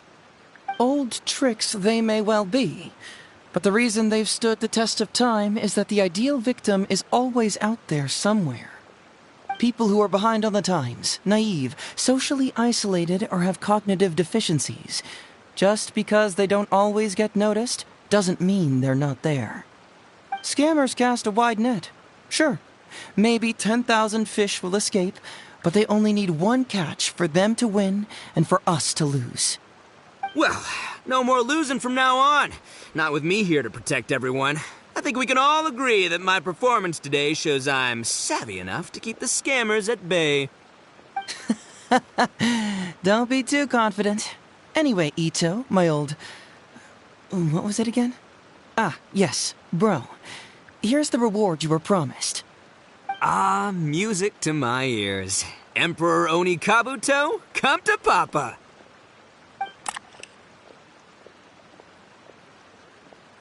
Oh, look at those sharp horns and those beautiful stripes. Well, hold on. Heizou, my hombre, why won't it move? Hey, bud, move! Oh no, I think this one might have, joined the big beetle battle in the sky. It's a figurine, so not the moving kind. What? A figure? So, it's a fake? Man alive, you seem a little surprised. Wait, you didn't actually think this was a real Oni Kabuto, did you? No, surely not. Ito, old chap, you must have seen from the photograph that it was a figurine. Don't tell me you didn't notice. Really? You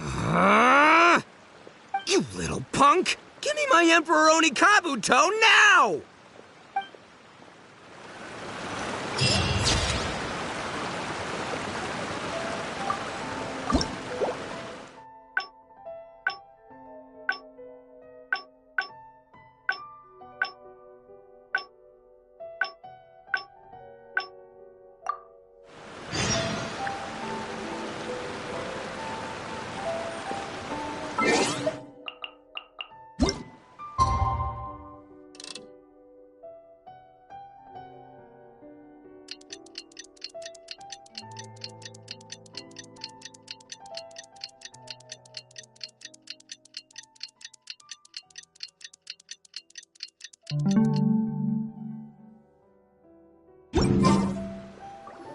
It's almost time. Everyone ready? All right, then let's get this show started. Oh, I can't wait, Mr. Heizou. Let's get going, Heizou. Emperor Oni Kabuto, hang in there, Your Highness. I'm coming for you. It takes years to make a fortune, but only a moment to lose it all to a scam artist. Welcome to the first Heizou Talks Fraud. I am your eponymous host, Heizou.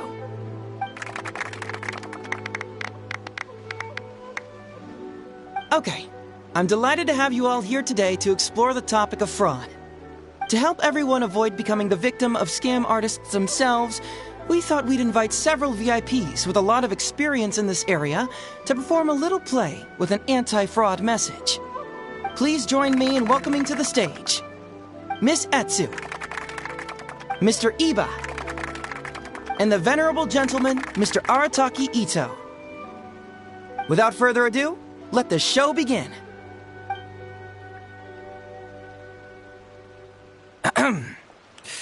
It was just another bright sunny day when a distressed Miss Heizou brought her elderly grandpa, Iba, into the police station to report a crime. There, they were greeted by a kindly Doshin, surname Arataki. Doshin Arataki, please help us! My poor grandpa has been defrauded! Doshin Arataki? You talking to me? Perhaps for want of familiarity with the script, a confused look creeps over Doshin Arataki's face, and he asks himself that age-old question. Who am I? Yes, you are Doshin Arataki! You're Doshin Arataki! Oh, so I'm in the play. Right, yeah. Okay, got it. I'm a Doshin, of course. Okay, I got this. Ma'am, can you tell who it was that defrauded your grandfather? Rest assured, the Tenryou Commission and I are here to bring them to justice. I don't know. It was too late when I found out. They took all of my grandpa's money, and all they left was this note. Doshin Arataki frowns as he realizes this is more complicated than he thought. He takes the note in his hand and reads it out loud. I am the Raiden Shogun. I am currently being held hostage by the Crux fleet and urgently need 200,000 mora to secure my release. Please place the ransom mora on the north coast of the deserted island. When all of this is over, I will promote you to General of the Tenryou Commission. It's the almighty Shogun. We cannot let Her Excellency come to harm. But this is a scam, surely. I mean, 200,000 mora? Kinda lowballing it for the Electro Archon, don't you think? Shouldn't it be like, 300,000 at the very least? Well, I sure thought so, but Grandpa's already parted with the money. Well, then we gotta get it back. Is there still time? Before I could go out to look for it, Grandpa received another note. Doshin Arataki takes the note and reads it out loud. I am Miss Hina. I am currently raising funds to publish a photo book. I urgently need 300,000 mora for publishing fees. In return for your support, you will receive a limited edition signed photograph. It's Miss Hina. We can't leave poor Miss Hina in a tight spot. You're right, Gramps. Is 300,000 mora enough? I can spare some too if we need to make up the difference. Maybe I can get a photo of Miss Hina too. We gotta help Miss Hina out here. It's a scam, Doshin Arataki! Snap out of it! Oh, right, because if Miss Hina needed funds, she'd come to me first, as her #1 fan. Why would she go asking this old geezer for help? These con artists don't know who they're up against. Well, anyway, not long after Grandpa handed over the money, he received yet another note. Doshin Arataki grabs the note and reads it aloud. I am Arataki Ito. I was recently framed for a crime I totally did not commit, and now I'm stuck here in prison. I am in urgent need of 500,000 mora as bail. Must be a scammer. Wait a minute. Doshin Arataki... What kind of whack So... Nope, no way, not a chance. Arataki Ito would never ask innocent people for mora in order to post bail. But just as Doshin Arataki... Miss Heizou, don't you worry. We're gonna catch the people who did... Even if you do... Oni Kabuto. Oh, well, we recently received an order that was too big for our current capacity. We were planning to expand Grandpa's facilities, but then we were... Man, what's that saying? It's like, Heizou, my dear, don't worry. But then where will we... Please help Grandpa's business. I won't hear of it. I was... Oh, so that's what you were, yeah. No, it's not as enticing enough. Because if it's more than 10... What? 10? Please help us. 10,000 only. Doshin Arataki... Miss Heizou, don't you worry. I'm gonna help you out. But 10,000 as a Doshin of the... That's great news, Master Arataki. What a wonderful person you are. What question is... The question... Huh. Yo, hey, ahem. Suddenly... Whoa, check it out! A check for 500,000 more? Miss Heizou, get this. Turns... Thank you so much. Doshin Arataki... All he needs to do now... Master Arataki... Wait. Doshin Arataki... So... Huh? A spark of intuition. Since this is an anti-fraud... Is he about to ask? I gotta... This is it. Here it comes. Does a Doshin really get paid this much? 500,000 mora. I don't know, seems pretty... Heizou! Ito's cheating! He asked for help! As the spark... Traveler, are you going to help this poor man out of... You follow my heart. All right, then. There's no way a Doshin makes 500,000 mora in a single pay packet. Two innocent victims, Miss Heizou and Mr. Iba, come to a Doshin for help. And the Doshin, whips out a 500,000 mora check? Yeah, likely story. There's only one possible explanation. Who's got two horns and carries around a fake checkbook? Yep, this guy.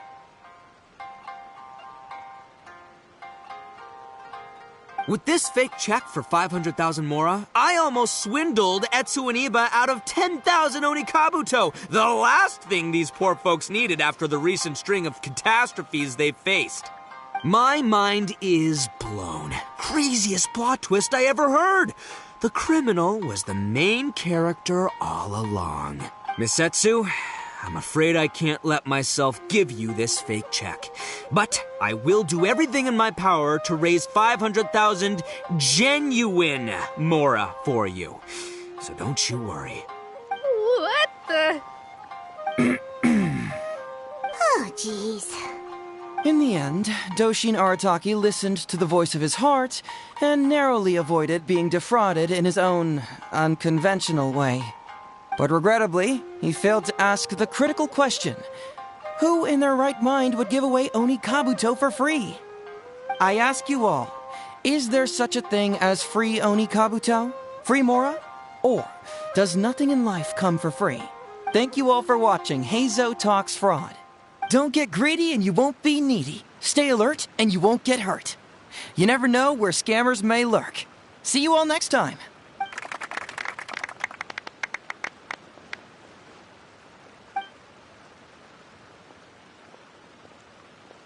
Wait, my man, what did you mean when you said I avoided being defrauded? I thought I was the fraudmeister here. Maybe someone should have read the script. Miss Heizou and Master Iba were the scam artists. Duh! You were the one they were trying to scam. What? Huh? I was being conned? Darn, I can't believe they got me. Well, you still managed to protect your money. In the end, they didn't succeed. Yeah, but that was a happy coincidence. They scammed me, and I fell for it. Guessing it wasn't your first time either, huh? It was such a cheap trick, too. This is killing me. The trick is a common one for a reason, but don't underestimate it. That's how you end up being a victim. But how am I going to protect my gang if even I get fooled by such cheap tricks? Don't blame yourself, old chap. In fact, you know what? I was also conned today. Yeah, me, of all people. Does that make you feel better? You too, hombre? No way! No, that's impossible. You're just trying to cheer me up. Oh, no, it's the truth. Please, just take a look at the present I got for you.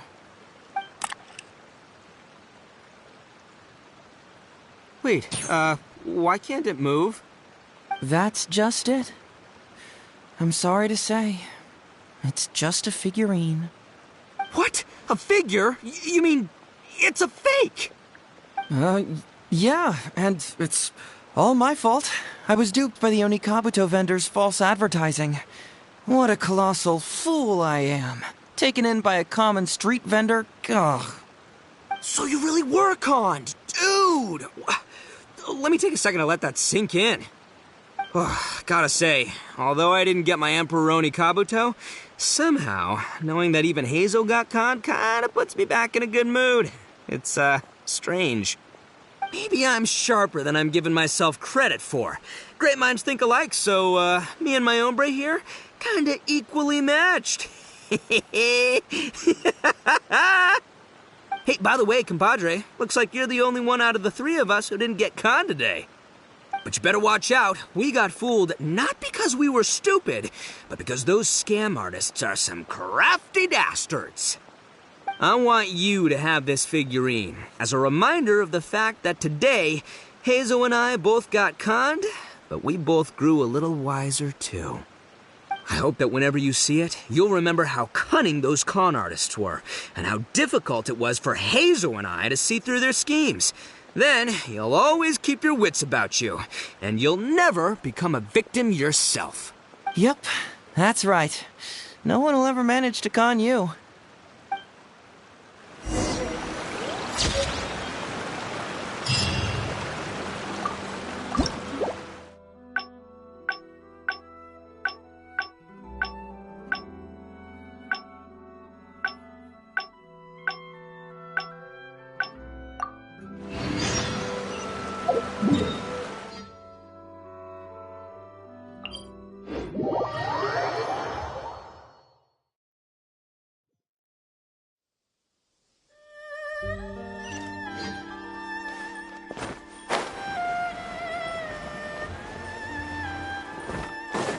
We're way behind schedule.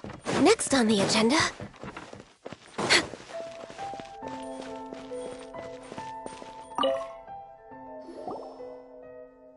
So, have you gone through the case files? Is there anything that caught your eye?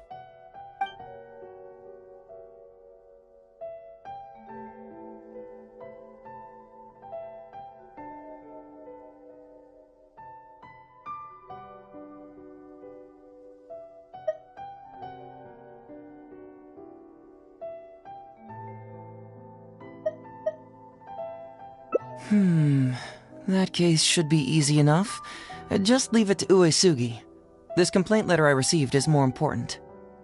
I was hoping I wouldn't have to drag you into this, but it's just occurred to me that with your help, I might be able to wrap up this problem. Alright then, tell us about the complaint letter. It's from Sango, the president of Bantan Sango Detective Agency. I assume you've met her before? You can say that. Sango's complaint letter accuses me of abusing my power for personal gain and blatantly concealing the truth behind the Ryuji case from years ago. Seriously, do I really seem like the type of person who'd do that? Concealing the truth? That definitely sounds like something you would do. Hey, don't judge a book by its cover, alright? Let's just go to the detective agency and talk to Sango. We'll need to speak with her to get to the bottom of this.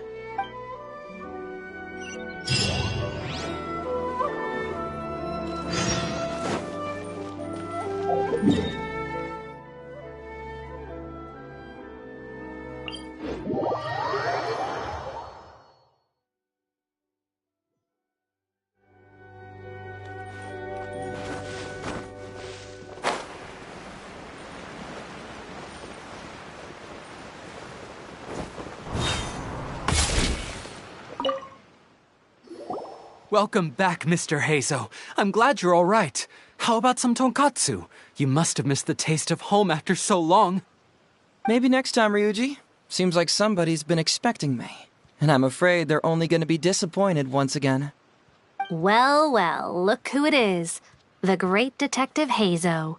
What nonsense were you talking about just now? I've been worried about you, you know. So much so that I took the trouble to write that heartfelt letter to the Tenryo Commission. Well, was it sufficiently flattering for you? Uh-oh, they're at it again. Let's not waste the traveler's time, Sango. Just tell me, what do you want? Fine by me. My request is simple. Disclose all the details of the Ryuji case. It's time you stop hiding the truth and let me investigate it thoroughly. First of all, that case has already been solved. Second, I've disclosed everything the police station has on the case. And third... Enough! You can only fool Ryuji with that. If you don't want to cooperate, I can assure you that I will write more letters to the headquarters of the Tenryou Commission. I will not give up on this case. Oh, wait! Hold on! Can someone please explain what's going on here? Paimon doesn't have a clue what you two are talking about. All right, let me explain. Several years ago, a terrible murder took place in the police station. I was still working at the Tenryou Commission then, and the victim was actually my dear boss. Due to various factors, I was deemed to be the top suspect, which is why it's called the Ryuji case. Also, Heizou wasn't a part of the police station back then. He was a detective at the agency. Which at the time was called the Bonton Sango and Heizou Detective Agency. Huh? That's crazy! But, wait. Then why did Heizou leave? After the incident, I was quickly convicted and sent to prison. Fortunately, Sango then promptly proved my innocence and caught the real murderer. But that murderer was actually just a dummy to throw us off, am I right, Detective Shikanoin? Sango thought that everything went smoothly, so much so that she suspected the real murderer was someone else. Of course, Detective Heizou was also helping with the investigation, but after a long time, he still came up empty-handed. Later on, he decided to join the police station to continue his investigation on the inside, which is why he left the detective agency. Ha! That's what I thought too. I was foolish enough to believe that Detective Shikanoin and I shared a common goal. But I was wrong about him. He has no sense of loyalty at all. He just wanted to become an official as a means of gaining fame and fortune. Come on, stop exaggerating. Let me set the record straight here. First, I joined the police station long after that murder case happened, and it had nothing to do with any inside investigation. That's just somebody's wishful thinking. Second, purely out of curiosity, I did investigate the case later from within the police station. My conclusion was that the suspect Sango had caught was in fact the real murderer. And lastly, when Sango didn't buy my conclusion and asked me to disclose all related case files from the police station, I did exactly as she asked. I didn't hide anything. He's lying right through his teeth. That's it. I want this to end once and for all. Since the Traveler's my supervisor today, they have complete access to all the police station's files. If he's willing to help re-examine the case and arrives at the same conclusion that I did, then you won't have to doubt me anymore. Whoa. Huh? Unless you don't trust the Traveler. Come on, say it. It's not about whether the Traveler's trustworthy. I'm just wondering if you will interfere somehow. The thought never even crossed my mind. You have to swear that you will not mislead the Traveler by any means, and let him investigate the truth on his own. No problem. Cross my heart, hope to die. Well, Traveler, are you willing to help me with this? Will you agree to re-examine the Ryuji case and find the truth? You can bill me later for however much you'd like as compensation. Sango, really? However much they want? Money is valuable, no doubt. But pursuing the truth is the reason I started this agency. The Ryuji case is the only case I failed to solve. I am willing to give you anything.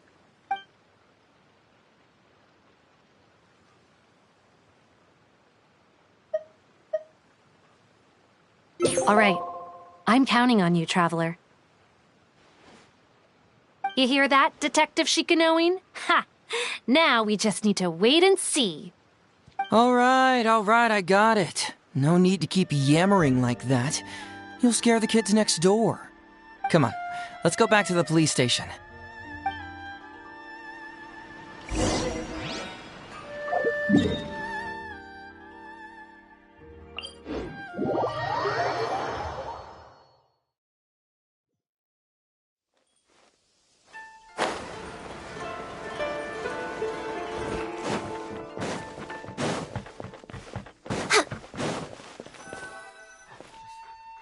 Alright, hang out here for a sec. I need to go to the archives to get the case files. For now, why don't you go and chat with Yoriki Owada over there? He worked on this case too back in the day. No, you misunderstand. It's not that I want you to look into this. It's just that you're the only one who can. You're the only one I can think of who Sango would ever believe. She trusts in both your qualities and abilities, so I hope your findings can finally convince her and put an end to this whole thing. Sure, she's just writing complaint letters for now, but who knows what she'll do in the future. Alright, I'll go get those case files. You go ahead and talk to Yoriki Owada for a while.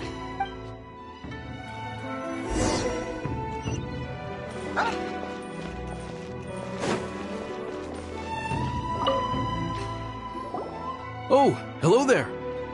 The Ryuji case. Oh, so you want to reinvestigate that one? That was several years ago now, but I still remember it clearly. It's pretty hard to forget something like that. Especially when the victim was the head of this police station. His name was Takatsukasa Isamu, the younger brother of Takatsukasa Susumu, head of the Takatsukasa clan. He was really one of a kind. Decisive, brave, and smart. He was much younger than me, and already had quite a reputation. I'm sure he would have gone far in the Tenryou Commission, if only he was still alive. What a shame. Who would have guessed someone was plotting against him? People will believe anything they hear. Everyone in the police station knew that Ryuji saw Takatsukasa Isamu like a father. Ryuji was an orphan, you know. Before he joined the station, he had been taking odd jobs here and there. It was Isamu who really took him under his wing. Ryuji was simple and not particularly bright, but he was very loyal to those who treated him well. He's also hard-working. Isamu must have seen these qualities in him and decided to keep Ryuji by his side.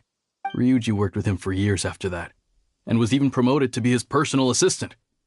Do you really think Ryuji would do anything to harm him? So, then why was Ryuji convicted? Even Paimon can tell that's a mistake. Well, here comes the interesting part of the case. Within a week, and before all the loose ends had even been tied up, Ryuji received his conviction. Moreover, it was signed by Madame Kujo Sara. What? Why would Sara do something like that? I'm getting older now, and my eyesight is poor. I can't see too clearly anymore. Hey, come on, Yoriki Owada, there's nothing to see. It's obvious that the Kujo clan did it. You can't just go around saying things like that, Wisuki. Those were just hearsay. There was no evidence. That's not true. Traveler, you may be unaware that the Takatsukasa clan has always been assisting the Kujo clan in the Tenryou Commission. But who doesn't want to be the boss, right? And Takatsukasa Isamu was the key figure for the Takatsukasa clan to bring down the Kujo clan. At that time, no one was held in higher regard than Isamu. So, naturally, the Kujo clan saw him as a potential threat. Kujo Takayuki must have been planning it all along, that rascal. Takayuki is able to control the Takatsukasa clan as long as he's in power. But by the time he retires, Isamu would have been at the apex of his political power, while Masahito and Kamaji of the Kujo clan would still have been too young. The two of them wouldn't stand a chance against Isamu. You think Kujo Takayuki would simply sit back while Isamu gained traction? So he decided to strike first. You youngsters and your conspiracy theories. No, it's true. It's the only way to explain it. Otherwise, why would an impartial person like Madame Kujo Sara sign Ryuji's conviction so quickly? They had to find a scapegoat to pacify the Takatsukasa clan, so Kujo Takayuki must have told her to sign it immediately. I'm not accusing Madame Kujo Sara of anything, mind you. I respect her very much. But maybe she had no other choice. What do you know? I'm sure Madame Kujo Sara must have had her own reasons. The guy was a forensic expert who worked in the station named Shiroyama. I have to admit, he wasn't easy to track down. That Sango really is something, though. She caught him without even breaking a sweat. It turned out that after poisoning Isamu, Shiroyama secretly took the poison to Ryuji's place in order to frame him. Later on, the poison was also found in the forensic office, but that was already after Shiroyama's death. He confessed everything in a testament. That's right. He hung himself in the forensic office not long after Sango was on his trail. Probably because he knew it was only a matter of time before he would be caught. Of course, he didn't admit whether he had been prompted by Kujo Takayuki. He took the responsibility alone. I bet Kujo Takayuki promised him a sizable compensation. After all, Shiroyama had a family to feed. There you go again, pulling conclusions out of thin air. There wasn't any evidence of that at all. Listen, I can almost guarantee that it was the Takatsukasa clan who invited Sango to investigate. We all knew that Ryuji was just a scapegoat. You think the Takatsukasa clan wouldn't figure that out? They're not stupid. So, they were suspicious of the Kujo clan and invited Sango to take the case. However, the Kujo clan were still a step ahead and were able to remove themselves from the situation before the whole thing blew up. They drove Shiroyama to take all the blame as well as his own life. A perfectly clean cut for the Kujo clan. With Shiroyama dead, there was no one left to testify. Even the Electro Archon herself wouldn't be able to do anything. You make up stuff faster than a politician. It's a wonder nobody's asked you to be an advisor yet. Hey, that's their loss. The whole thing is starting to sound complicated. Hey, I brought the files. I bet you got quite an earful just now, huh? But don't believe everything they say. After all, people can tell you anything, and it's hard to separate truth from rumors without facts. So what really matters is the case files. Everything laid out here is all that the police station has about the case. Please, take a look.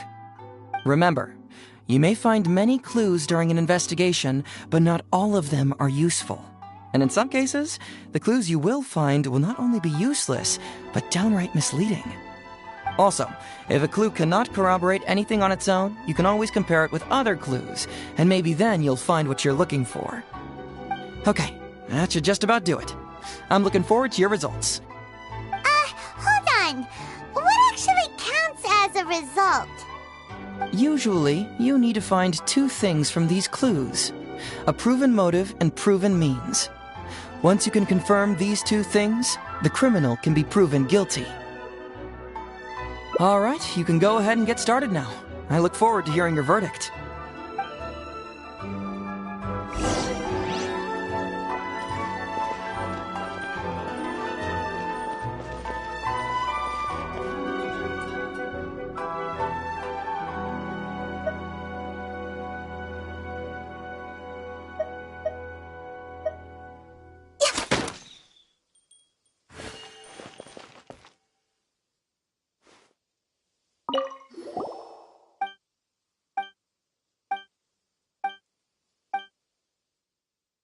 Yikes!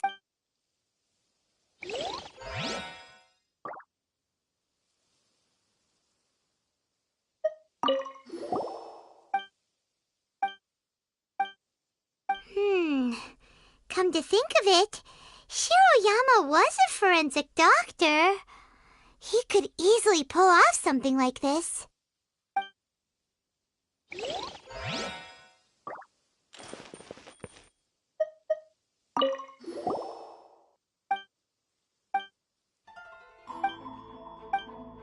Hey, this is the key to proving that Shiroyama was the murderer, right? That is, if he was telling the truth, of course.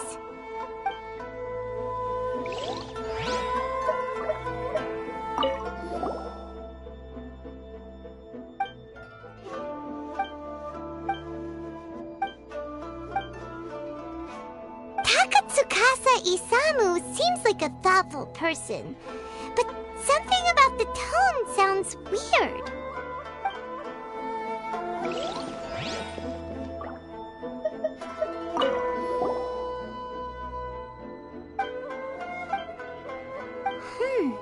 A synthetic toxin? What's that?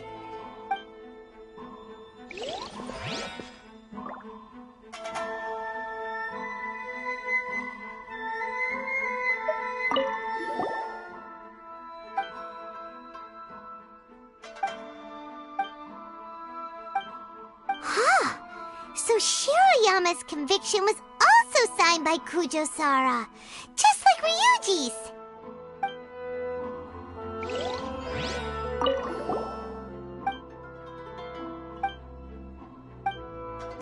Wow, Ryuji's conviction really was signed by Kujo-Sara. But now we know she had it wrong!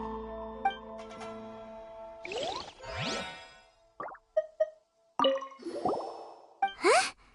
That's weird. There's nothing here!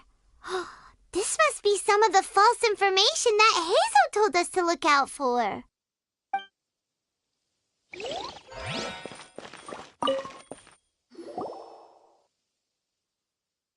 So, what did you find? Have you come to a conclusion? Really? You found the criminal's motive and means that quickly? Awesome. All right, let's talk about the motive first. What clue reveals the criminal's motive?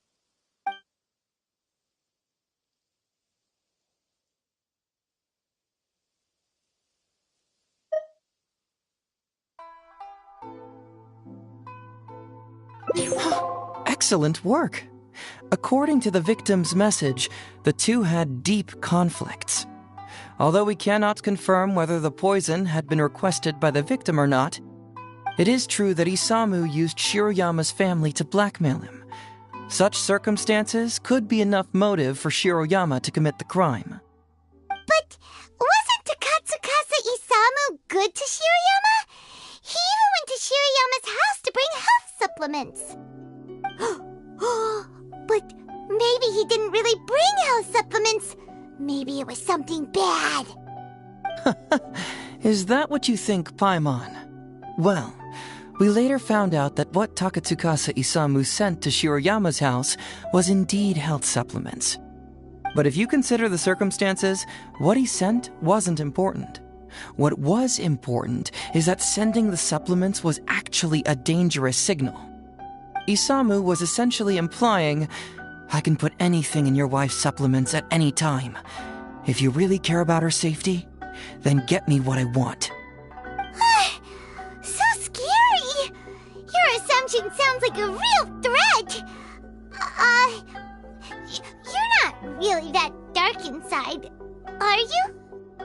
You don't really catch criminals by standing in the light, do you? Basically, these two clues work to verify each other, and the murderer's motive is confirmed. Now, all that's left is the means of the crime.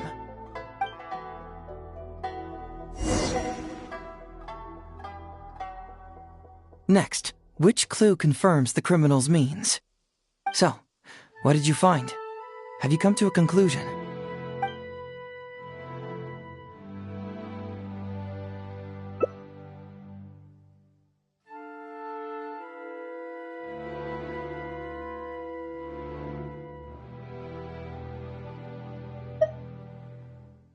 Bingo! The autopsy report confirms that the cause of death was a special toxin.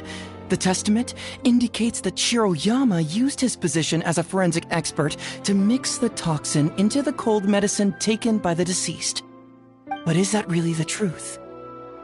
Is it not possible that the toxin was mixed into the fish liver paste?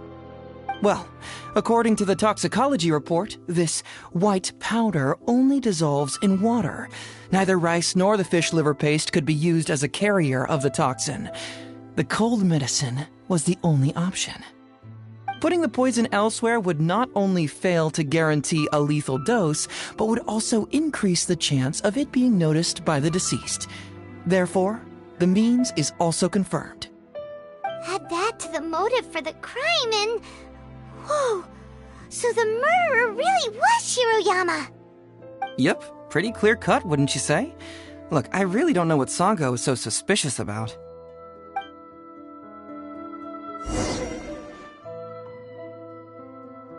Yeah, it's pretty clear cut.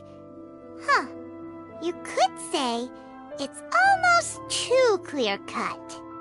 Oh? Well, let's hear them. Maybe I have answers. What's bugging you?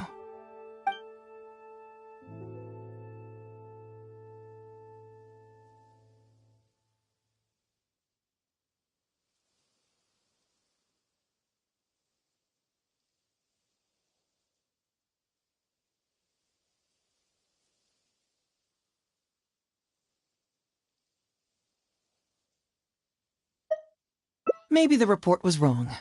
The International Trade Association is a gathering place for merchants from all over. Countless merchants pass through the port of Rito every day. It's natural for there to be a couple of missing records here or there.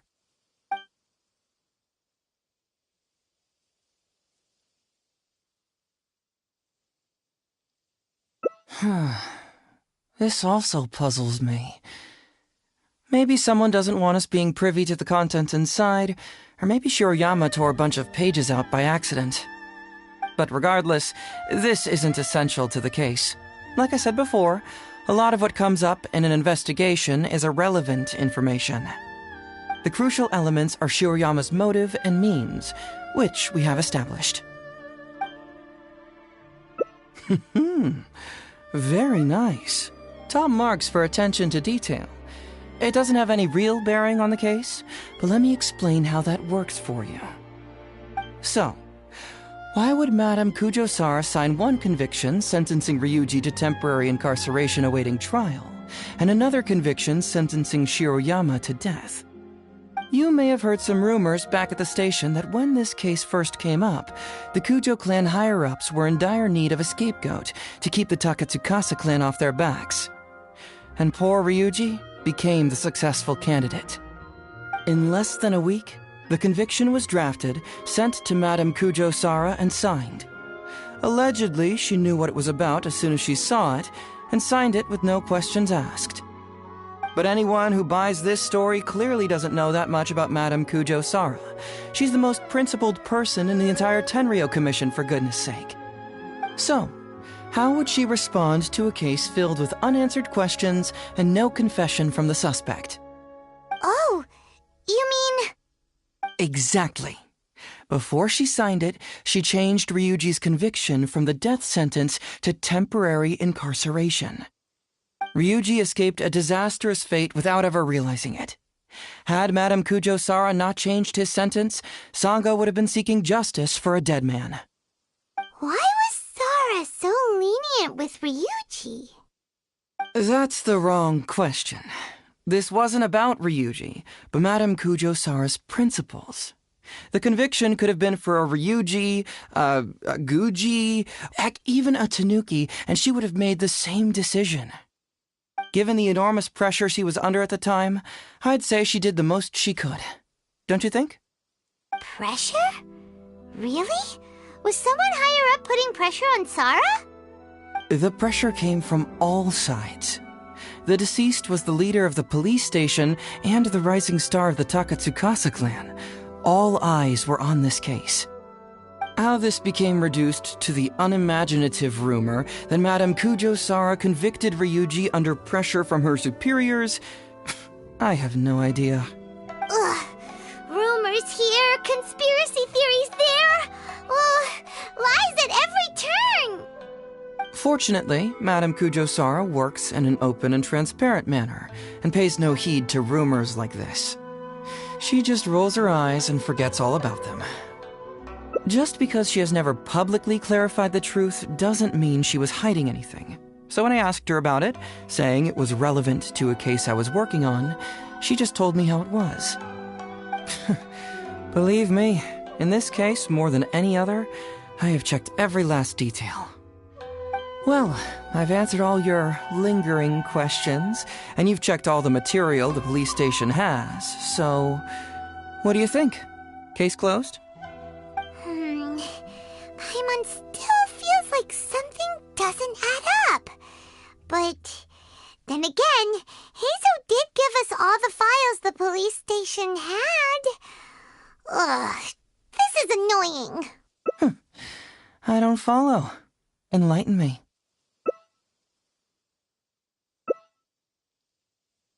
Huh, right!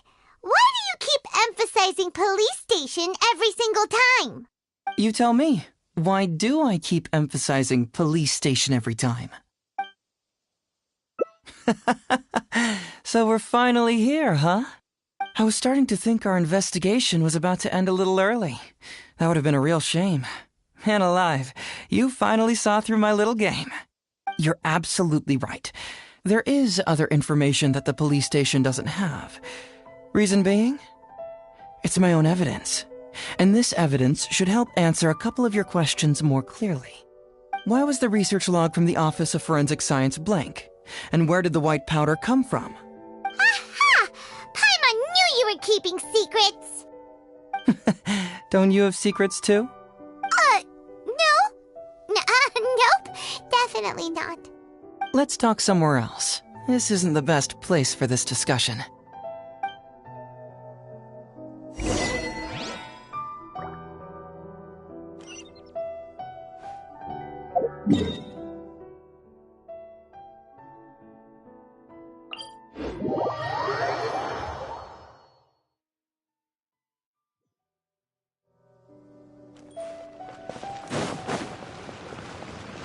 Next on the agenda... This is a quiet spot. Let's talk here. All right. Here's the secret I've been keeping all along. The torn-out pages from the research log of the Office of Forensic Science. Great! But Paimon can't believe you kept this a secret all this time! It's not like you think. I wasn't the one who tore out the pages. Look, just read it over first.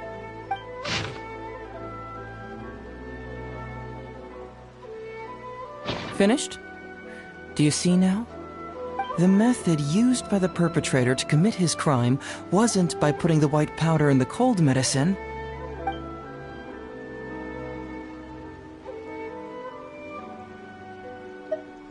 That's correct. The white powder was Shiroyama's invention. As a forensic doctor, he provided a special cold medicine for Takatsukasa Isamu. The autopsy report showed that this medicine contained a high volume of acidic fruit and vegetable extracts. Then, he tricked Ryuji into sending fish liver paste to Takatsukasa Isamu. When the two substances were taken together, a toxic dose of the substance formed in his body. This is the real modus operandi. Oh, that's awful! One was medicine, and the other was an expensive nutritional supplement. Both completely harmless. True, both are harmless on their own, but when combined, poof, that's it. It was not him who wanted to hide it, but the person pulling the strings behind him. Huh. You mean there was someone else pulling the strings? Aren't you curious where I found these pages from the research log? It was in Kujo Takayuki's secret warehouse. After I found the missing pages, I did some digging around and found out that Shiroyama had worked for Kujo Takayuki before joining the police station. The Kujo clan secretly provided Shiroyama with funds to study forensic science. I guess you could say that Kujo Takayuki's investment paid dividends in this case. Of course, I had only learned all of this after the Vision Hunt decree came to an end. Kujo Takayuki had lost his grip on power, and the Tenryou Commission was undergoing a general reshuffle. To avoid coming under suspicion, Madame Kujo-Sara put me in charge of building a case against Kujo Takayuki. I found a huge stash of fish liver paste in his secret warehouse. Nothing hugely incriminating about that, of course, but I still took the trouble to open each and every package until finally, I had to concede that this really was just a huge stash of fish liver paste.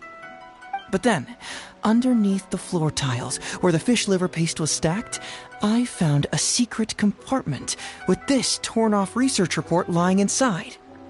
So it was him who wanted to frame Ryuji all along. What a nasty piece of work. Let's review the whole case from the top. First, Takatsukasa Isamu, for whatever reason, noticed Shiroyama's talent as a forensic doctor and asked him to develop a special poison on his behalf. But Shiroyama was already working for the Kujo clan, so he refused. Takatsukasa Isamu wasn't about to take no for an answer, and that's where things took a dark turn. He twisted Shiroyama's arm by making a veiled threat to harm his family. All Shiroyama could do was to secretly report everything to Kujo Takayuki. When Takayuki learned what was happening, he instructed Shiroyama to pretend to cooperate with Takatsukasa Isamu, then kill the latter with the white powder once it was fully developed. Meanwhile, Ryuji's only role in this case was to deliver the fish liver paste to Takatsukasa Isamu on Shiroyama's orders, completely unaware of the fact that he was being used as a pawn and that this was a key ingredient needed to create the poison. After the incident, Kujo Takayuki hoped to make Ryuji the fall guy, until the death sentence was stalled when it reached Madame Kujo Sara. In the meantime, Sango had begun her own investigation. Kujo Takayuki grew nervous that the truth would get out, so he threw Shiroyama to the wolves, hounding him to death and erasing all traces of contact between the two. And yet, he wanted to keep this secret formula, so he hid it. Greedy guy, that Takayuki. He must have wanted to have it on hand just in case he needed to employ it again in the future and make someone else disappear. This Kujo Takayuki is an evil lunatic! We've got to report this to A. Whatever his current punishment is, it needs to be 10 times worse! That would be practically impossible. One research log found in his warehouse doesn't prove anything. Even I can think of 100 excuses. Besides, Ryuji directly contributed to Takatsukasa Isamu's death by delivering the fish liver paste to him. The fact that he was unaware of the true nature of the situation doesn't matter. But he's still innocent, right? Isn't it just a coincidence? Paimon really doesn't get how the law works. Legally speaking, the judge would most likely rule that it was accidental. But in practice, Ryuji may still have to end up shouldering some responsibility. So basically, you've been hiding the truth all this time to protect Ryuji. Mental trauma doesn't heal as easily as physical wounds. My biggest worry is that Ryuji would struggle to cope if he knew the truth. He's like an innocent child. He freely gives his trust and his love to everyone that treats him well. That's why he thought of Takatsukasa Isamu as a father figure. I'm pretty sure that to this day, he has never paused to wonder whether Takatsukasa Isamu was actually a good person, or if Sango just hired him as a gopher, or why I left the detective agency. If he found out the facts about Takatsukasa Isamu, I'm afraid it would crush him. Well, as you can see, I'm a little less confident than people might think. To prevent Ryuji from getting hurt, I covered up the truth. But by doing so, have I held him back? Did I do the right thing? I couldn't turn to anyone for help, and everyone around me thinks I'm so smart that I should just be able to handle every case on my own. Even if I tried to discuss it with them, they'd just say, "Don't be ridiculous, Mr. Heizou, no problem's too difficult for you." But you're different. Unlike them, you don't have that kind of prejudice towards me. You've traveled far and wide and have had all kinds of experiences. It must have taught you a lot. Most importantly, my intuition tells me that you're someone special, that I can trust you and that you can help me. Right? So, I'd like you to be the one to decide whether we should expose the truth or not. Oh, you don't need to tell me what you decide, and you certainly don't need to decide right now. Let's just say I'm leaving this teensy-tiny matter up to you. All right, let's head back to the detective agency. You can mull it over on the way. Once you've made up your mind, just tell Ryuji and Sango your verdict.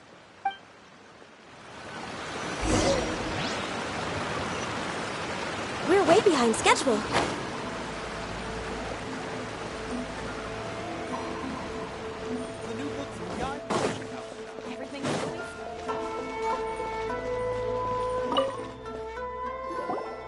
Hey, Traveler! Hey, Detective Heizou! You're back already, huh? I bet you're tired. Well, I just bought some tonkatsu. Care to join me? There's plenty for everyone. We'd love to! But wouldn't you like to hear the results of our investigation first? No matter what you were able to find, it's all in the past and won't ever change. So I think we'd better chow down first. Besides, if Sango's not happy with the results, we might not have anything to eat later. Come on, Ryuji, pipe down. Let's hear the Traveler's conclusion first. Okay then. Over to you, Heizou and Traveler. Don't worry, just tell us your findings. Everyone trusts you, as do I.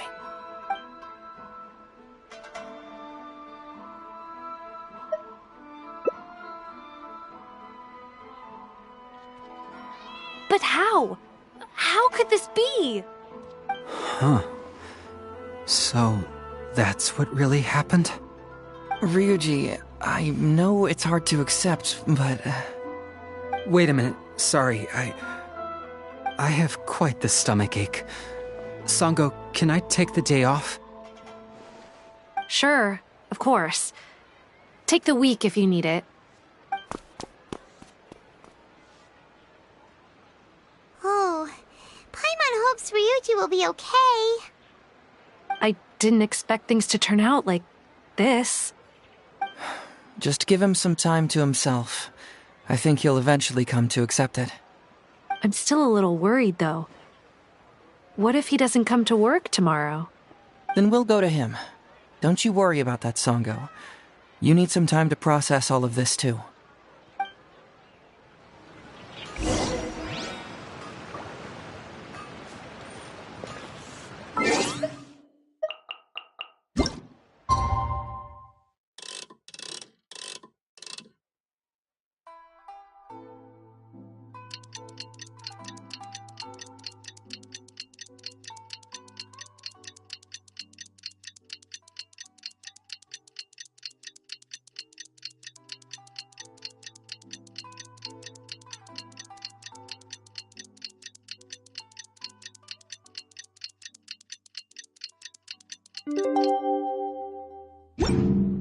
If you lie on the grass, you can feel the heartbeat of the world. Ah, you're here. Don't worry. Ryuji came earlier this morning. I guess he can handle a lot more than I had thought. I was honestly worried he'd suffer a breakdown. But as of today, it seems he'll be fine. He went over to Natsuke Nogen Crafts to buy something. Let's go find him then. Before you go, Heizou, I kind of understand now what you meant when you left. Oh, really? I'm happy to hear you say that.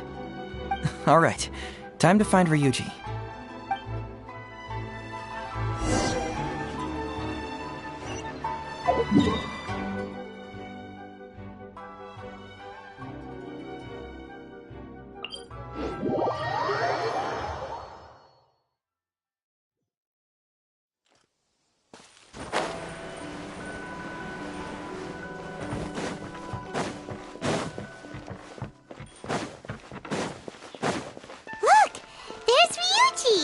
With a little kid, too.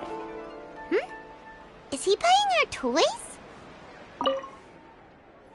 Uncle Ryuji, was my daddy handsome? I've never seen what he looked like. Of course. Takatsukasa Isumu was a very handsome man. Also, it's not uncle. Call me brother. But you look so old. Well, I'm still your brother. Huh? How come? Because he treated me like a son. Huh? Who are you guys? We're friends with your big brother Ryuji, and with your father, too. Oh, really? Yay! I've met loads of my daddy's friends today. Can you tell... Sure. Why, I know enough stories about your old man that if I started talking now, you'd be all grown up before I finished them. Wow, that's amazing! Well, I don't want to grow up too soon then. Maybe when I'm 100. No, 200 years old. No, 300 years old. Yep, I'm gonna wait until I'm 300 years old before I become a grown-up, so that I can make sure I finish all the stories first.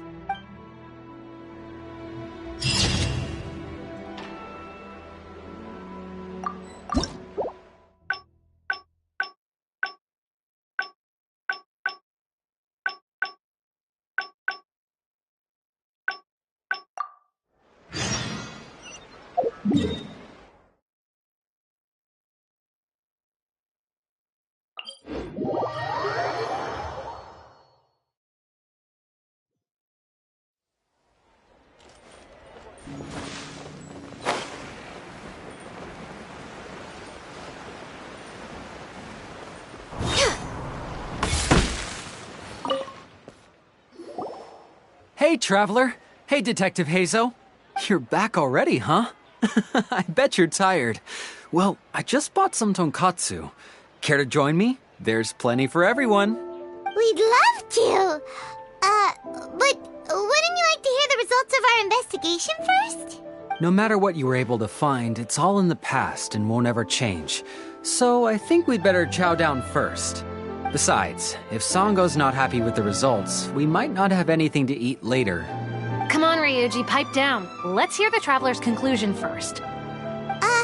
Okay then. Over to you, Heizou and Traveler. Don't worry, just tell us your findings. Everyone trusts you, as do I. Well, what do you know? I suspected that was the case. Please rest in peace, Master Takatsukasa. No, impossible. Traveler, are you sure you checked every last file carefully? Ugh, no, you little chicken-knowing Heizou. You didn't pull any shenanigans on the Traveler, did you? Sango, no accusations without evidence, remember? The truth is out and the case is closed, Sango. Please don't send any more of your harassment letters to the Tenryo Commission. Well, I really owe it to you, Traveler. I'll be sure to properly thank you later. Until then, see ya. Hey, you're not going anywhere!